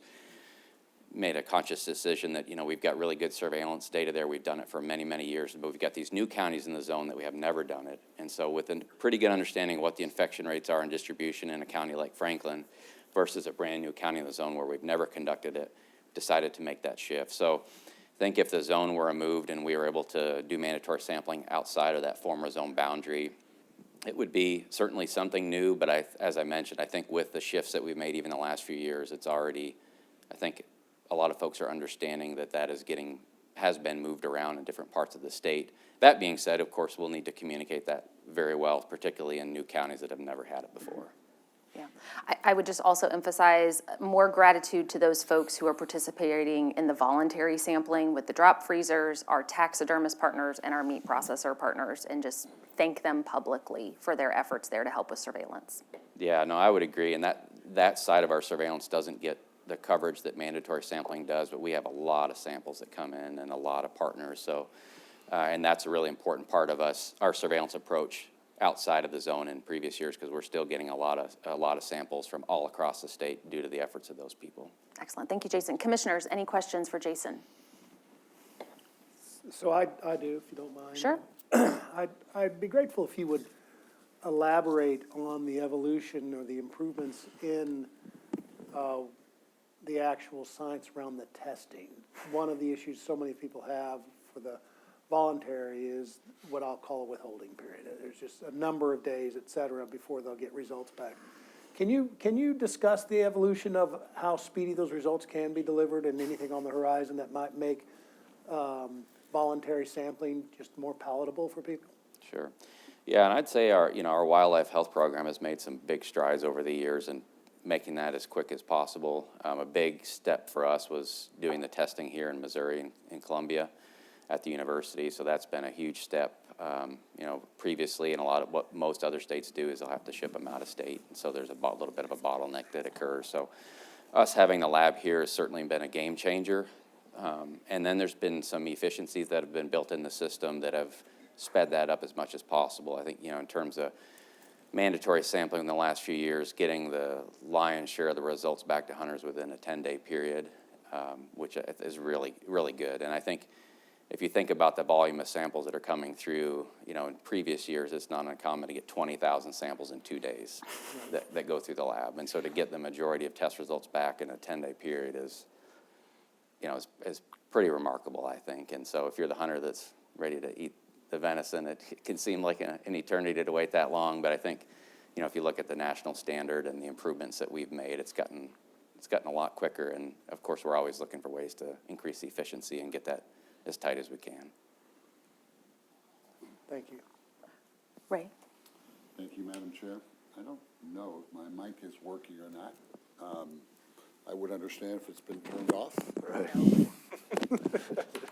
I'm sure we can hear you. Thank you, Madam Chair. You just want to hold it? I'll just hold it. First of all, Jason, like I said a moment ago with Nick, thank you for being here. Your presentations are always informative, and you are at the center of the storm, the eye of the tornado, on so much about all things deer population, hunting, non-resident, CWD, management zones, testing, share the harvest, and all of that. So hats off to you and your team, and Sherry and Deb, and really the unspoken of men and women who have undergirded this program over the years, who step up so often when the season appears to be over. And so they are all appreciated, I think, by this commission. Removing the management zones, I sort of read that with interest, and I think about the communications and the public awareness and the campaign that'll be necessary to communicate that, because there's just overabundance of absolute misinformation that goes on about so much about conservation, but all things deer hunting in particular. I know you're on top of it, but how will this impact all the distribution of the feed and minerals and, you know, this notion that you can't do X, Y, and Z in a management zone? And then related to that, I don't know if I understand maybe fundamentally how the program works. If we're going to be eliminating those 3 days at the end of the CWD management season after the regular season,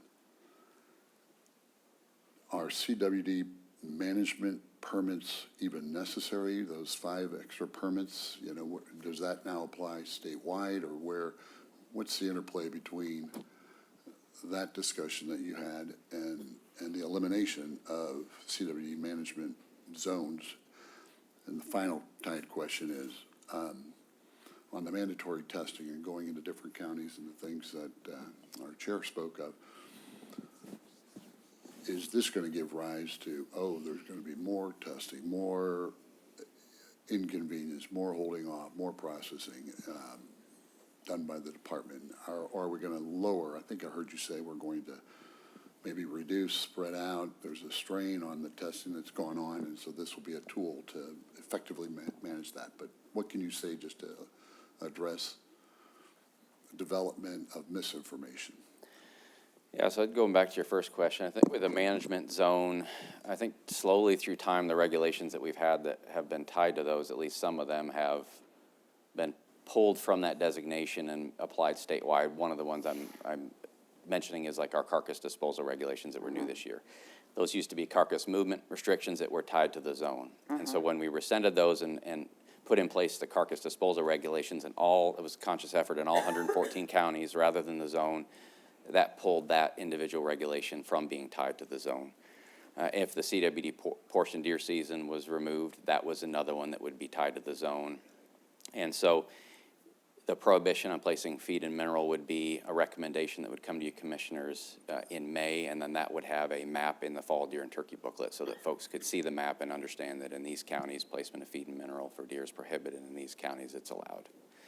In terms of the management permits, so those management permits were not tied specifically to the CWD portion deer season. They can be used at any point during the 4-month deer season. So they would still be allowed to be used, you know, throughout the archery season and the other portions of firearms deer season. Statewide?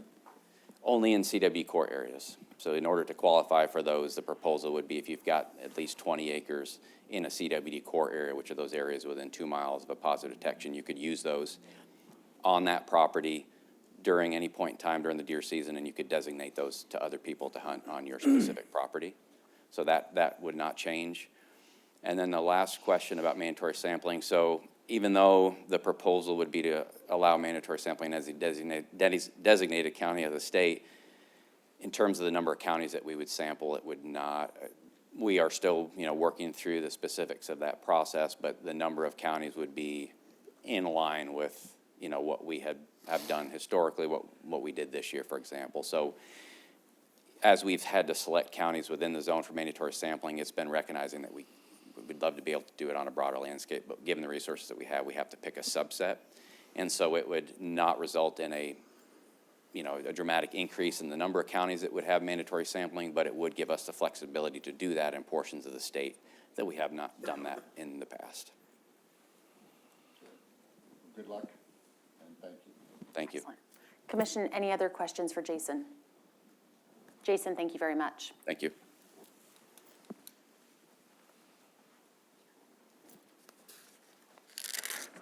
Thank you, Jason. Commissioners, as a reminder, final recommendations for regulations related to the 2026-2027 deer season will be submitted to the commission next spring. However, establishing the season structure now provides additional information for those who must make early projections for annual leave. Madam Chair, I request commission approval of next year's firearms deer season dates as recommended and presented, including elimination of the CWD portion and adjusting dates for the early youth portion when it overlaps with Halloween. Do I have a motion to approve staff recommendation? So moved. Is there a second? Sorry, Frank, Ray got the motion. Do you have the I second? can't be first. No. Second. Any discussion? I would just highlight, this is just setting those season dates as well as eliminating the CWD portion. All in favor, say aye. Aye. Opposed, same sign. Motion carries. Thank you. The remaining action items involve recommendations for proposed amendments. If approved, these will be filed with the Secretary of State's office for publication in the Missouri Register, which will initiate a formal 30-day public comment period. Comments received on specific proposals will be compiled and presented as part of final orders of rulemaking for commission consideration in March. These rules, if approved by the commission, would be effective prior to the start of the 2026-2027 deer season. Commissioners, for the next action item, you have a unique opportunity to rescind and readopt 3 CSR 10-4.200, chronic wasting disease, management zone. This will allow for renaming of the title, removal of the CWD management zone designation, and maintaining the prohibition on placement of feed and minerals for deer and the mandatory disease surveillance requirement as presented by Mr. Isabel. Madam Chair, I request a commission approval of the recommendation, or the rescission and readoption of this rule as described. Do I have a motion to approve staff recommendation? So moved. Is there a second? Second. Any discussion? All in favor say aye. Aye. Opposed, same sign. Motion carries. Thank you. Next is a recommendation to rescind 3 CSR 10-7.435 deer special harvest provisions, which will remove the antler point restriction, better known as the APR, statewide. Madam Chair, I request commission approval of this rescission as presented by Mr. Isabel. Do I have a motion to approve staff recommendation? So moved. Is there a second? Second. Any discussion? All in favor say aye. Aye. Opposed, same sign. Motion carries. Thank you. The next recommendation would add 1 prerequisite permit to the list of permits that could be purchased prior to the purchase of a non-resident archery antlerless deer hunting permit. Madam Chair, I request commission approval of this recommendation as presented by Mr. Isabel. Do I have a motion to approve staff recommendations? So moved. Is there a second? Second. Any discussion? All in favor say aye. Aye. Opposed, same sign. Motion carries. Thank you. Commissioners, changes to 3 CSR 10-7.433 deer firearms hunting season would clarify the age requirement of hunters to be able to participate in the youth portions of firearms deer season and remove reference to the CWD portion of firearms deer season due to its elimination. Madam Chair, I request commission approval of this recommendation as described. Do I have a motion to approve staff recommendations? So moved. Is there a second? Second. Any discussion? All in favor say aye. Aye. Opposed, same sign. Motion carries. Thank you. The next action item involves 3 rule numbers and would remove the reference to the CWD portion of firearms deer season from each. Madam Chair, I request commission approval of 3 CSR 10-7.410 hunting methods, 10-7.431 deer hunting seasons general provisions, and 10-7.450 fur bears hunting seasons and methods as described. Do I have a motion to approve staff recommendation? So moved. Is there a second? Second. Any discussion? Seems like a cleanup. All right, all in is. favor say aye. Aye. Aye. Opposed, same sign. Motion carries. Thank you. Commissioners, the final action item would increase the minimum acreage requirement to be able to obtain no-cost chronic wasting disease management permits from 5 acres to 20 acres. As presented by Mr. Isabel, this change would create consistency with the acreage requirement to obtain resident landowner permits and reduce burden on staff. Additionally, we recommend removing mention of the chronic wasting disease management zone from this rule, given removal of the CWD management zone designation from 3 CSR 10-4.200. This is reflected in your hand-carried document, as this change was inadvertently overlooked in the original packet. Madam Chair, I request commission approval of this recommendation as presented and described. Do I have a motion to approve staff's recommendation? So moved. Is there a second? Second. Any discussion on this? All in favor say aye. Aye. Opposed, same sign. Motion carries. Thank you. Commissioners, a summary of regulations comments received since your last meeting is included in my formal report beginning on page 3. Madam Chair, unless you or other members of the commission have questions, this concludes my Regulations Committee report. Commissioners, any questions for Deputy Director Conley? No. Thank you, Laura. Thank you. Very much. I am going to say that we are going to take a break, and we will reconvene at 10:15.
He's standing. Oh, he needs it.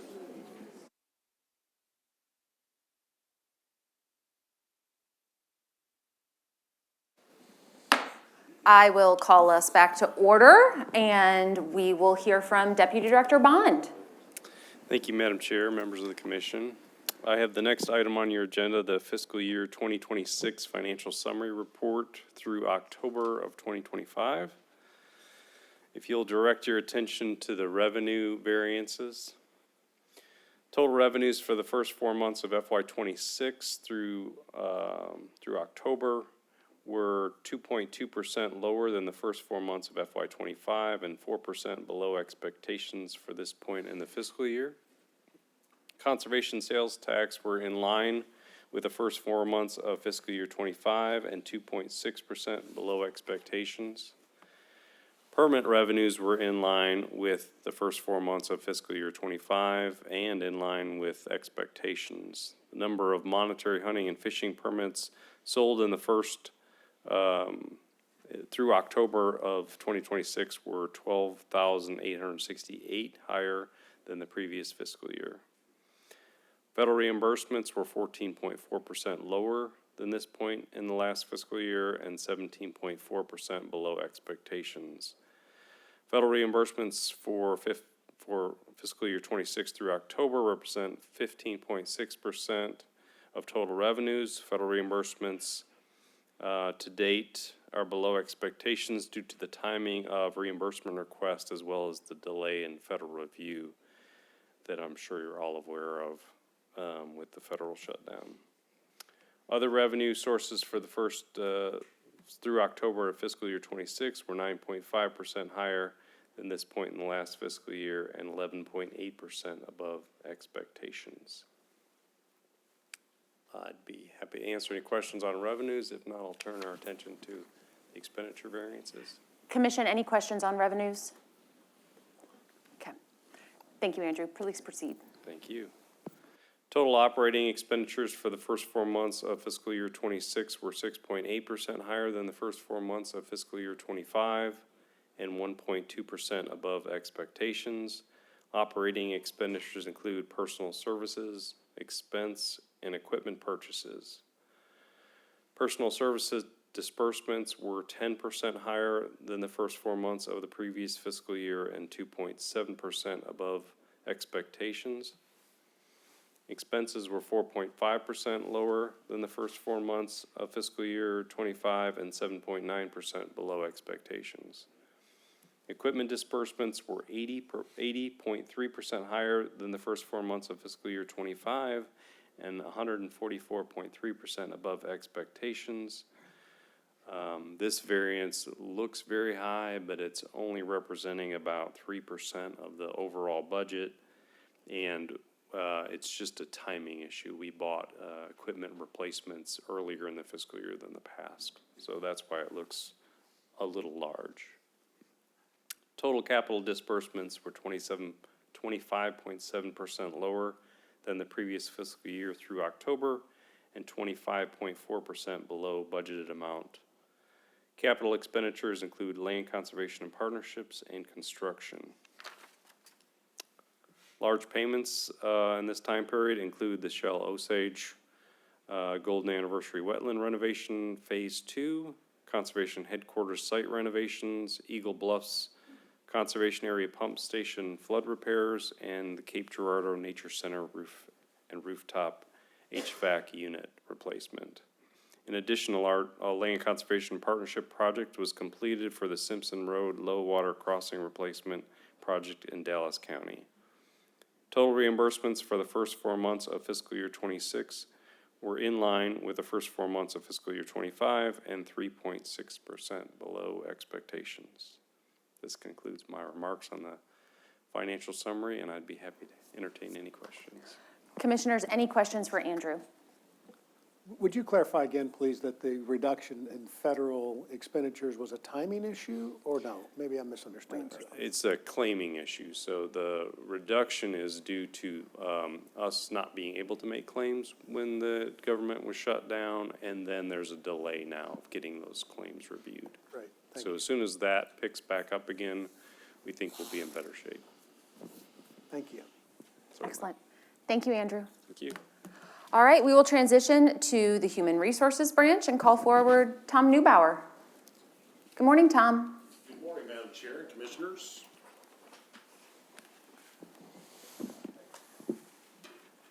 So I'll be discussing with you the review of our first 3 quarters of the Conservation Employees Benefits Plan 2025 plan year. And just a reminder, the plan is on a calendar year for our review purposes versus the fiscal year of July through June for the rest of the department budget. And what we do for you in this report is just take a look at how the plan has performed over the quarters of this year versus the prior year for some points of comparison there. So when we compare the first 3 quarters of 2025 compared to 2024, the trust fund balance has increased more than 21.5%. It's increased from $7.4 million to $9 million. The plan's net income has increased significantly, about $1.2 million, when comparing the first 3 quarters of this year to last year. That is due primarily to the commission-approved increase in premiums that was effective January 1st of 2025. Medical claims have increased by about 10%, or $1.2 million, in the first 3 quarters, largely due to inflationary cost increases for inpatient and outpatient services. Prescription claims rose by about 10%, or about $833,000. Specialty medications continue to be the culprit for the increases on prescription costs. Those are prescriptions that cost about $7,000 or more per fill, and they accounted for $400,000 of that about $800,000 increase in prescription costs for the first 3 quarters. As a reminder, the commission did approve the board's recommendation for actions to increase plan revenue for 2026. We will be implementing the second and final year of dependent coverage tier ratio realignment beginning on January 1st of 2026. That is projected to increase plan income by about 6.2%. And based on this realignment of expense to income by coverage category, the commission's contributions are anticipated to increase by about $850,000 for FY26. We awarded, again with commission approval, Anthem will become our new third-party administrator beginning in January. And CVS Caremark was awarded the pharmacy benefit management contract. They'll be replacing Express Scripts for the plan. Deeper discounts from both of those new vendors are projected to lower increases in costs for medical and pharmacy claims by more than $2 million annually. So we're real pleased with the deeper discounts and pricing advantages both of those new vendors will be offering us. That concludes my update. I'd be glad to answer any questions. Commissioners, any questions for Tom and our Conservation Employees Benefit Plan? Tom, thank you for that update. Thank you. Excellent. Next, report from the Infrastructure Management Branch, as well as some action items. Welcome, Jacob Carriaga. Morning, Jacob. Good morning, Madam Chair, Commissioners, Director Sumners. I have the next 2 items on your agenda. They are both action items for the Commission. The first is a recommendation for authorization to enter into a contract with Don Schneiders Excavating Company Incorporated for construction of the Whetstone Creek Conservation Area Big Lake Dam Repair Project located near Williamsburg at a total estimated cost of $1,265,946.00. It is further requested a contingency fund of $65,000 be authorized for unforeseen conditions or other changes necessary to complete the project. Total authorization requested is $1,330,946.00. The engineer's estimate for the project was $963,000. 3 bids were received for the project, but only 2 were accepted as shown on the attached bid tabulation. Don Schneiders Excavation Company has been in business for 57 years. They have an extensive project history, including site work and general contracting work with MoDOT, higher education, and various county and municipal projects. The Infrastructure Management Branch recommends the bid as submitted by the low bidder be accepted. Recommendation? So moved. A second? Second? Any discussion? Jacob, one question. What is the size of this lake at Whetstone Creek? It's approximately 25 acres. Excellent. Any other questions, Commissioner? All in favor say aye.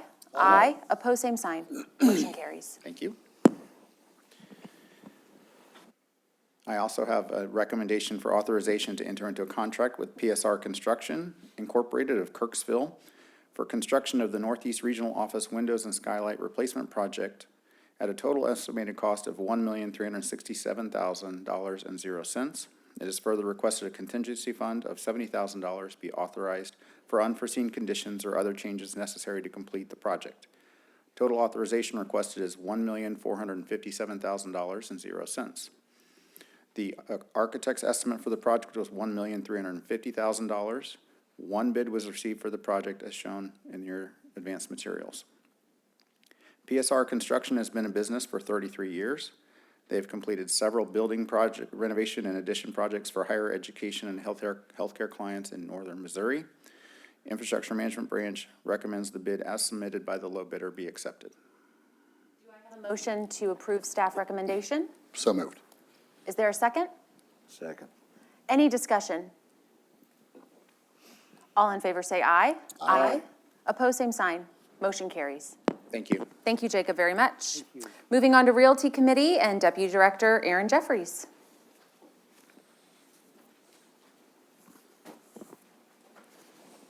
Good morning, Madam Chair, Commissioners. I have one action item for the Commission's consideration. Seeking Commission approval to accept a donation of approximately 44 acres from the estate of Georgia Rice as an addition to the Holland State Forest in Stone County. Madam Chair. Do I have a motion to approve staff recommendation? So moved. Is there a second? Second. Any discussion?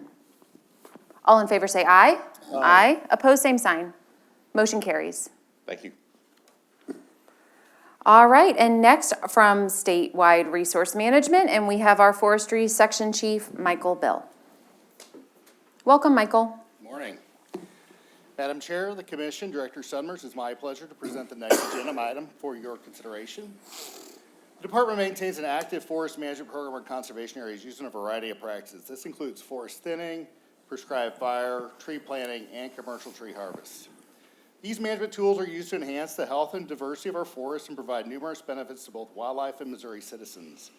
In keeping with established procedures, I have the next action item for your consideration associated with the sale of forest products. Action item 9 is a timber sale on Angeline Conservation Area in Shannon County. If approved, this harvest will improve forest health, long-term sustainability, reestablish plant and wildlife habitat, and will address oak decline and overmature forest conditions. As such, we request approval to advertise and sell an estimated 1,924,998 board feet of timber located on 925 acres of Department 14 of Angeline Conservation Area in Shannon County. Do I have a motion to approve staff's recommendation? So moved. Is there a second? Second. Any discussion? Michael, I would just take this opportunity to say we were just down in Van Buren for our other most recent commission meeting and got to see some of the work that your forestry team is doing and putting conservation on the ground and applaud those efforts. Appreciate it. Thank you. All in favor say aye. Aye. Opposed, same sign. Motion carries. Thank you. Deputy Director Jeffries, would you like to give a legislative update?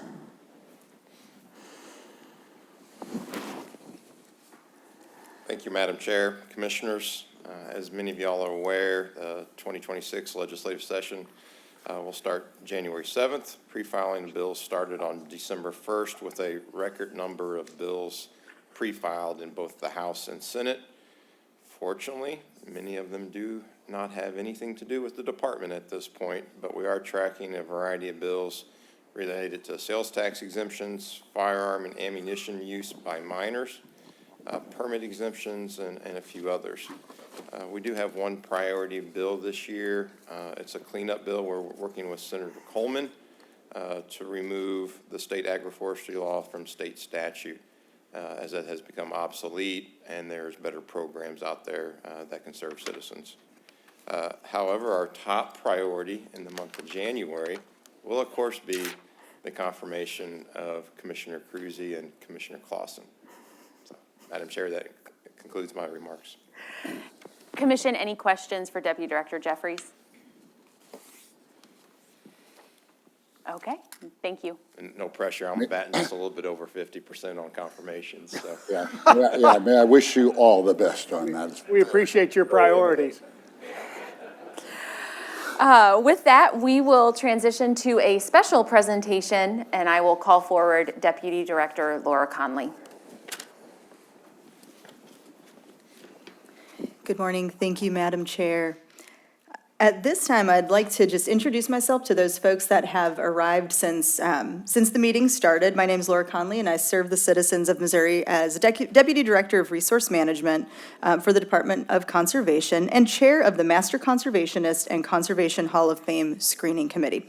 For the members of the public joining us today, I'd like to take this opportunity to introduce Commission Chair Margie Eckelkamp, Vice Chair and Secretary Ray Wagner, and members Ed Clausen and Frank Cruzy. Also here today are the Director of the Conservation Department, Jason Sumners, Deputy Director of Business and Operation, Andrew Bond, Deputy Director of Engagement, Aaron Jeffries. And I thank you all for being here today as we recognize a Master Conservationist. The Master Conservationist Award was created in 1941 to honor living or deceased citizen conservationists, former conservation commissioners, and employees of conservation-related agencies. To be eligible for consideration, the individual nominated must be or have been a member of the Missouri conservation community who meets at least one of the following criteria: performed an outstanding act or developed an innovative idea or technique which advanced conservation in Missouri, whose dedicated service over an extended period contributed to major progress in conservation in Missouri, or whose contributions to conservation resulted in lasting significance at a local, regional, or national or statewide scale. Since the Master Conservationist Award was established, 71 individuals have been honored, including today's awardee. It is my pleasure to share with you the important conservation work of Dr. Daniel Day.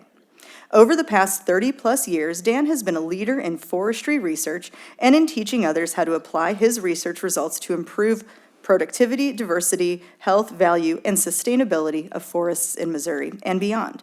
Except for a 5-year stint as a scientist with the Ontario provincial government, Dan has spent his career here in Missouri. He worked 2 years as the Forest Research Supervisor here for the Missouri Department of Conservation, and for the past 26 years with the USDA Forest Service, while being promoted to positions of progressively greater responsibility, scope, and stature. These include his years as a research forester, a research project leader, and assistant director of research, and most recently as a super scientist, the highest rank that can be earned by a scientist in the USDA Forest Service. Dan works primarily on problems facing oak-dominated forests and on mixed forests, including oaks and shortleaf pine, including forest regeneration, restoration of woodland and savanna habitats, forest health, and forest productivity. For perspective on the scope of his work, it's important to understand that oak forests cover a greater area than any other forest type in Missouri. Similarly, oak forests cover a greater area than any other forest type in the United States. Thus, the results of Dan's research and of great interest, and he is high in demand as an author, speaker, workshop leader, educator, and science collaborator. The following summarize just a few of the major topics of Dan's research, outreach, and education efforts. Providing forestry research leadership for the Missouri Department of Conservation's Missouri Ozark Forest Ecosystem Project, better known as MOFEP. This MOFEP study is a comprehensive landscape scale experiment measuring the effects of forest disturbance on wood, water, wildlife health, and sustainability of Ozark forests. Restoring mixed oak-pine forest habitats to increase landscape scale animal diversity with emphasis on restoration of the previously extirpated brown-headed nuthatch. Advancing understanding of white oak health and productivity with special emphasis on sustainability of the Missouri white oak resource for manufacturing oak barrels sold globally. Oak cooperage production is important in creating employment and investment opportunities in rural Missouri communities and throughout the Midwest and Mid-South. Developing a statewide shared stewardship agreement among state and federal agencies to create opportunities for collaboration on landscape scale activities to address forest health, diversity, productivity, sustainability, and rural employment. co-authoring the 600-page textbook, The Ecology and Silviculture of Oaks, based on his cumulative advances in oak ecology and silviculture research spanning decades. This is the definitive text on oak ecology and silviculture in the U.S.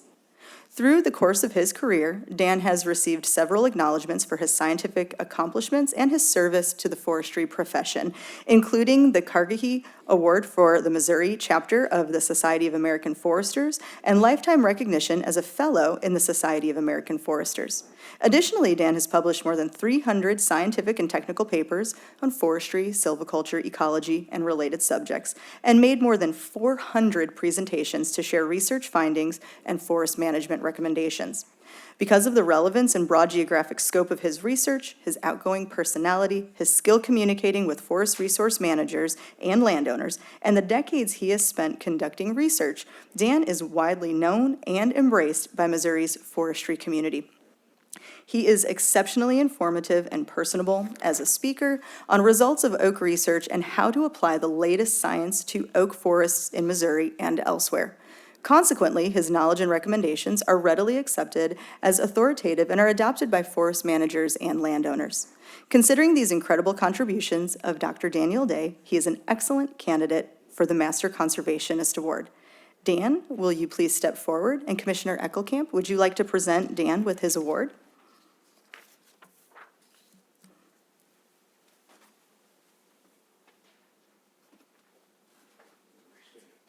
Stand right next to me. Okay.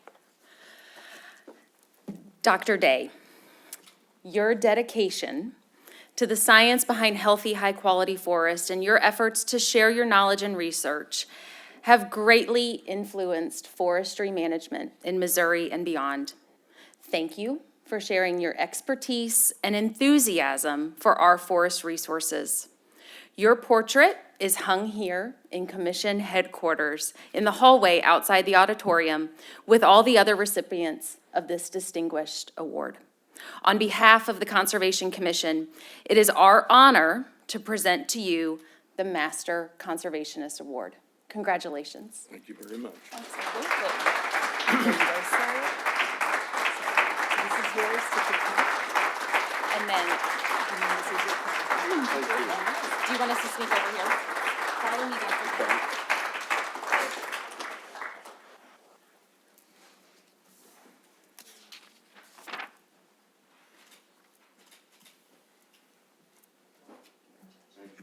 Dan, would you like to say a few words? Of course. The master communicator. Well, of course, I'm greatly honored. And there's many awards that I have received, but few mean most to me than those received from people who know you the best. So thank you, and I'm honored. And it's been a privilege of mine to live out my passion for conservation here in Missouri. This state is a leader, has been in conservation for a long time, and I know it will be for another century at least, under the good stewardship of the commission and the fine professionals at the Missouri Department of Conservation. Missouri is a unique state in that we have a large conservation network community from different agencies, state and federal, in nonprofit conservation organizations, Nature Conservancy, I can't even name them all. And we all are really tight-knit and well-networked. And that's kind of rare in a lot of states. As I move around, you see how good Missouri is in comparison and is a leader in conservation. So I have retired recently from my job with the Forest Service, but I have not retired from my passion in conservation. That will only occur when I die. And so don't count me out. You may see me around, and if you see opportunities for me to contribute to the conservation of Missouri's resources, land in good stewardship, in demonstration of good practices to our landowners who own most of the resources, and in our assistance to those practicing forestry, just let me know. And I want to thank you for this honor. I couldn't have done it alone. I don't work alone. I work with lots of really good people. Some of them are in this room. And I know we have a lot of good professionals out there. So I am very confident about the future. I will die a peaceful and happy man, knowing the future is well secured in this state. Thank you.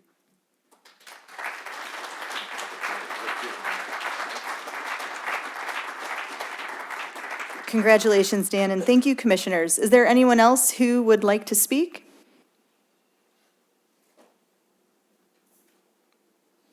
All right, again, thank you everyone for coming to celebrate the achievements of this amazing individual. We have refreshments set up just outside the auditorium and invite everyone to stay and socialize following the conclusion of this meeting. Thank you. It is a highlight to be able to kind of end our meeting with giving such a wonderful steward and advocate for Missouri's resources such a distinguished award. So thank you for being with us today, Dr. Day. Commissioners, any other items of business? If I may, real briefly, wanted the word to go out, please, to staff at MDC. I'm sure many of the commission, if all of us have seen the extraordinary volunteer efforts that the people and staff of this organization exhibit, and it comes from a love of the job, which is unique in this area of government, I'll say. We're proud to be able to represent the Missouri Department of Conservation, and not in no small part due to the extraordinary volunteerism that is exhibited by the staff. I went to, and many of us did, to the opening season testing stations, and I know myself who dreads that. I mean, dreads giving up any time for opening of deer season, and the universal appreciation that was expressed by the staff and their willingness to contribute their valuable time during that, and so many other efforts that support conservation and really support the citizens of this great state.